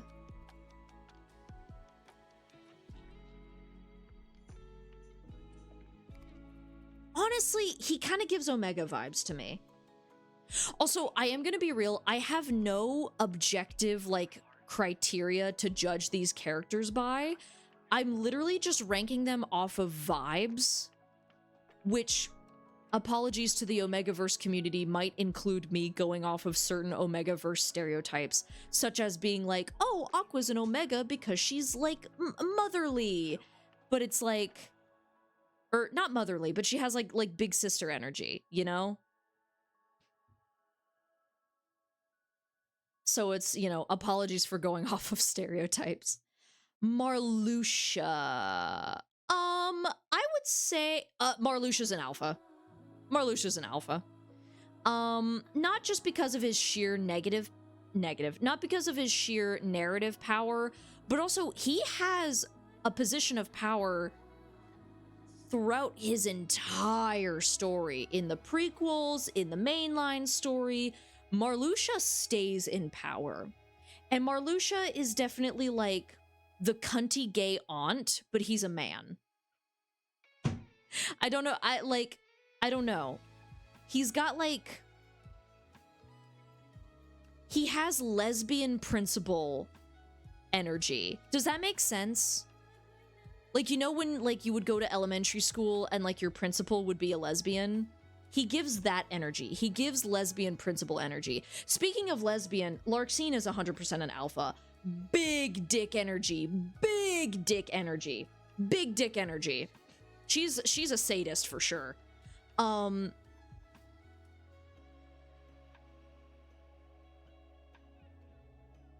Although, hold on. No, she's an alpha. She's an alpha on vibes, because I know she's kind of one of the more lower ranked members, but she doesn't... Oh god, it's been a while since I've played / watched the cutscenes for Rechain. Larxene is powerful, but I actually don't know if she's content with where she is in the ranks. I don't know if she is. Either way, I'm gonna say Larxene's an alpha. Big dick energy, right? She's so cunty. She is, speaking of like rich lesbian auntie energy, Larxene. Okay, now Demyx. Demyx I've actually thought about a good bit, so y'all will hear me out, okay? Hear me out, hear me out, hear me out, hear me out. Demyx is an omega, and I'm going to explain to you why. Oh, boo, chatbot, get the fuck out of here. I'm going to explain to you why Demyx is an omega. It's not because he's naturally weak. Quite the opposite. Demyx is not weak. Demyx is very powerful, but because of his rank, people kind of assume that he's on the weaker side, and he uses this to his advantage. Demyx doesn't like fighting, so when people are like, oh, Demyx, you should stay out of this fight, you're an omega, you're whatever, he goes, oh, no, oh, I'm so upset. God, I'm so upset. Oh, God, me and my weak omega arms. God, I could never throw a punch. Oh, you're so right. Yeah, I should just lay back and not really do anything. I'm not calling Demyx weak. No, sorry. I'm not calling Demyx an omega because I think he's weak. I think he's an omega because I think that he would, like, use that to his advantage.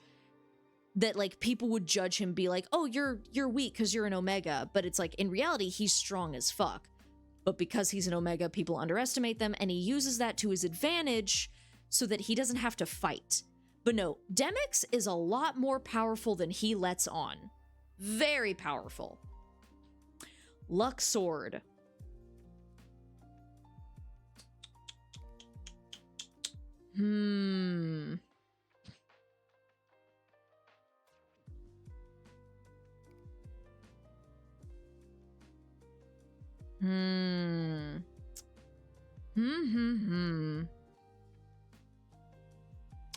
See, I kind of want to call Luxord a beta as well. But I think that Luxord is the fun kind of beta, right? Because, like, you have the boring kind of beta that just fades into the background, but then you also have the fun kind of beta that looks at what the fuck is going on with the alphas and omegas. He looks at them and he's like, get a load of these guys. Isn't that funny? Hey, you want to take bets on who blows their gasket first? Luxord strikes me as, like, the fun kind of omega, right? Or, sorry, the fun kind of beta, where he's like, he's not completely uninvolved in the drama, but he's, like, watching with a bucket of popcorn and being like, you seeing this shit? This is silly, right? Vexen.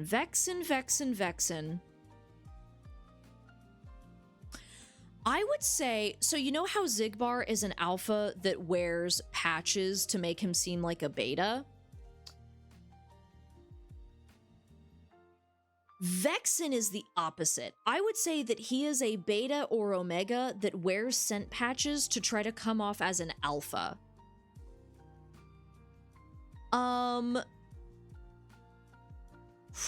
Now, would he be a beta or an omega? He's a bit too cruel to be an omega. Again, going off of stereotypes that omegas are empathetic and nurturing, I would say that Vexen is a little too cruel to be an omega. So I would say he's a beta. Zaldin is a cuck. I don't know why I get off on calling Zaldin a cuck. I don't know why I don't like him. I think it's because his boss fight was so fucking annoying in Kingdom Hearts 2. Zaldin's a cuck. Zaldin is boring as fuck. Zaldin is a beta. Zaldin's a beta. I don't like him. So I'm designating him to boring beta category. Okay, and finally, Saïx and Axel. Now, hear me out. Saïx is an Omega. He's a very powerful Omega, of course. All of the Omegas are. Yeah, every Omega that I've stated is very powerful, like Aqua, Zexion, Demyx, Saïx. All of them are very powerful. Just because they're Omegas doesn't mean that they're not powerful, right? I judge more so off of, like, I guess, narrative presence, where you have characters that have very strong presences, and so they give off alpha energy to me, versus characters that have, like, weaker narrative presence, they're betas, and then characters that have significant presence, but in a bit more of an understated way, those are the Omegas. Does that make sense? Anyway. Saïx is an Omega, because something about him feels a bit more understated, which, yes, I know I've seen him go, like, beast mode in Kingdom Hearts 2, whatever. But, like, I don't know how else to describe it, but, like, of the pairing of Saïx and Axel, Saïx is the mom. That might be homophobic to say. Calling him the Omega because he feels like the mom of the pairing. Yeah, it might be homophobic. Okay, let me rephrase that. Saïx is, like, he's very intimidating, but, like, he can sneak up on you. Does that make sense? Like, if we're talking about sheer presence, right? Saïx is very scary and intimidating, but when he walks into the room, nobody notices until he speaks, and then everybody, like, oh, like, jumps, because it's like, oh my god, you're in here with us. Compare that to Axel. Axel can walk into a room calmly, and everybody's on edge. At least, like, early Axel. Axel screams danger. He screams presence. He wants everybody to remember his fucking name. Even when he's chill, there's something about Axel. Now, of course, Axel does mellow out. Oop, just say he's the bottom. I mean, yeah, calling Saïx the bottom. I mean, I could see them as switches. I could see Axel and Saïx as switches. But yeah, Axel has, at least in the beginning of his arc, Axel radiates danger. Axel radiates an edge. However, the more you get to know him in the story, he still has a very prominent presence in the story. Very prominent. But it lessens, it goes from danger to almost like a Gojo-esque energy, where you know he's powerful, but he has a laid-back attitude to him that kind of puts you at ease, but you still know what he's capable of, you know? Alright. I need somebody to remember my name. Oh, how does the melody go? All that I can do for them is done. Yeah, that. So, yeah, that's my ranking. In no particular order, the... So, excuse me, yawn. Alright, so as... I need something bigger than the sky. Hold it in my arms and now it's mine. My throat hurts. Okay, so to recap, for our alphas, we have all the Xehanorts, including Terranort, even though I would headcanon Terra as a beta just because he's very normal. Xigbar as an alpha that masks himself as a beta. Marluxia and Larxene give, like, really big, powerful gay energy. You know how there are some gays you meet that just command a room? That's them. Axel is like very dangerous, prominent energy when he's first introduced, but later morphs into more of like a Gojo-like energy where he's like, yeah, he still commands a presence and he's still very powerful, but he's much more laid back and way more, his presence goes from dangerous to charming, you know? He goes from a scary alpha to a charming alpha, right? And then in our betas, so I'm gonna be honest, Lexius and Zaldin kind of disappear into the story for me. So I would say that like narratively they're betas just because they lose the plot for me a bit. Vexen is the opposite of Zigbar. Zigbar is an alpha who masks himself as a beta. Vexen is a beta who masks himself as an alpha. Also, I say masking via like scent patches and stuff like that. So there's that. And then Luxord is like the fun kind of beta, where it's like, he's not involved in the same drama that the alphas and omegas are in, but he'll look at you and be like, get a load of these guys. Isn't this crazy? You want to take bets? I'll get the popcorn. Like, that's Luxord. Luxord gives fun beta energy to me, right? And then for our omegas, we have Zexion, because he, again, feels like...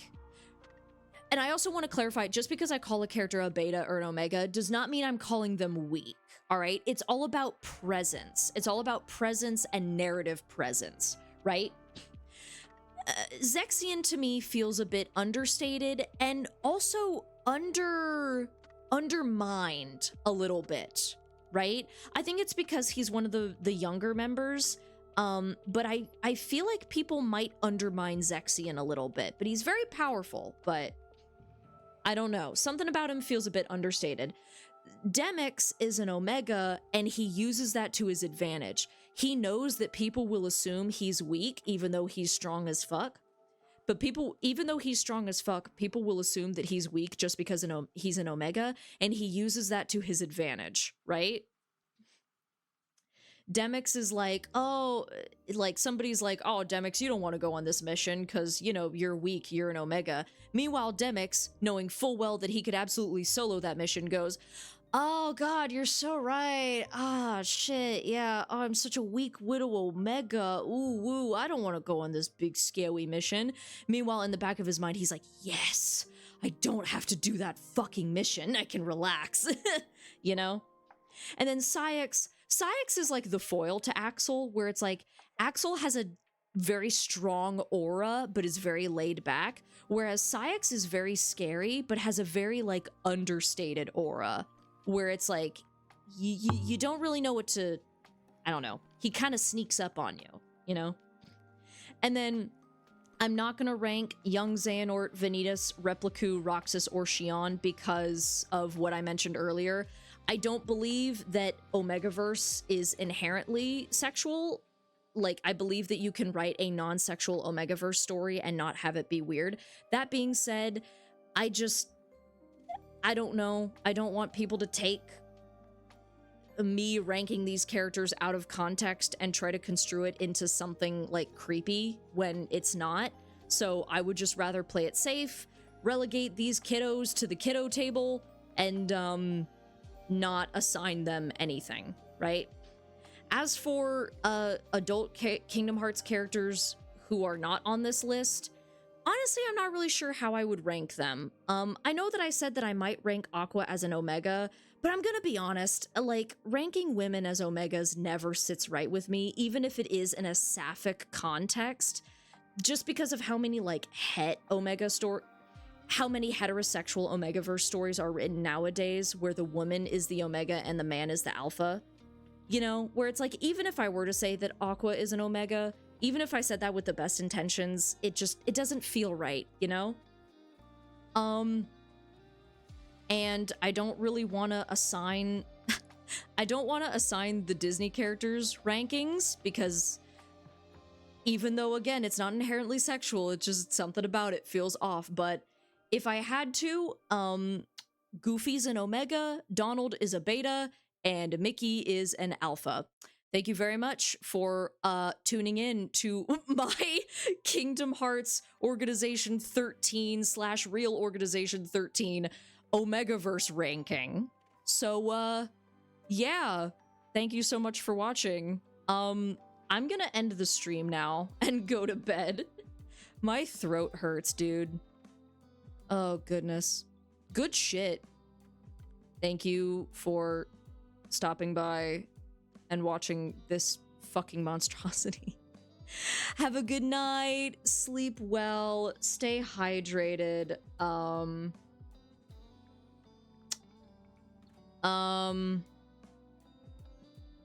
Yeah.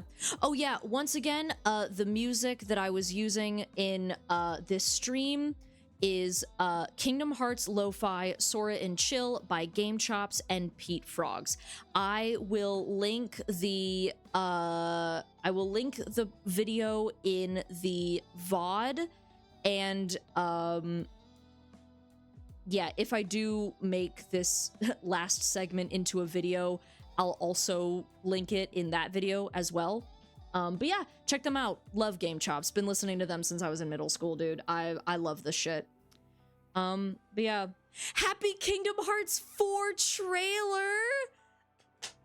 We finally got something. I'm so happy. I'm so unbelievably happy, dude. And my throat hurts. I'm gonna get some ice cream.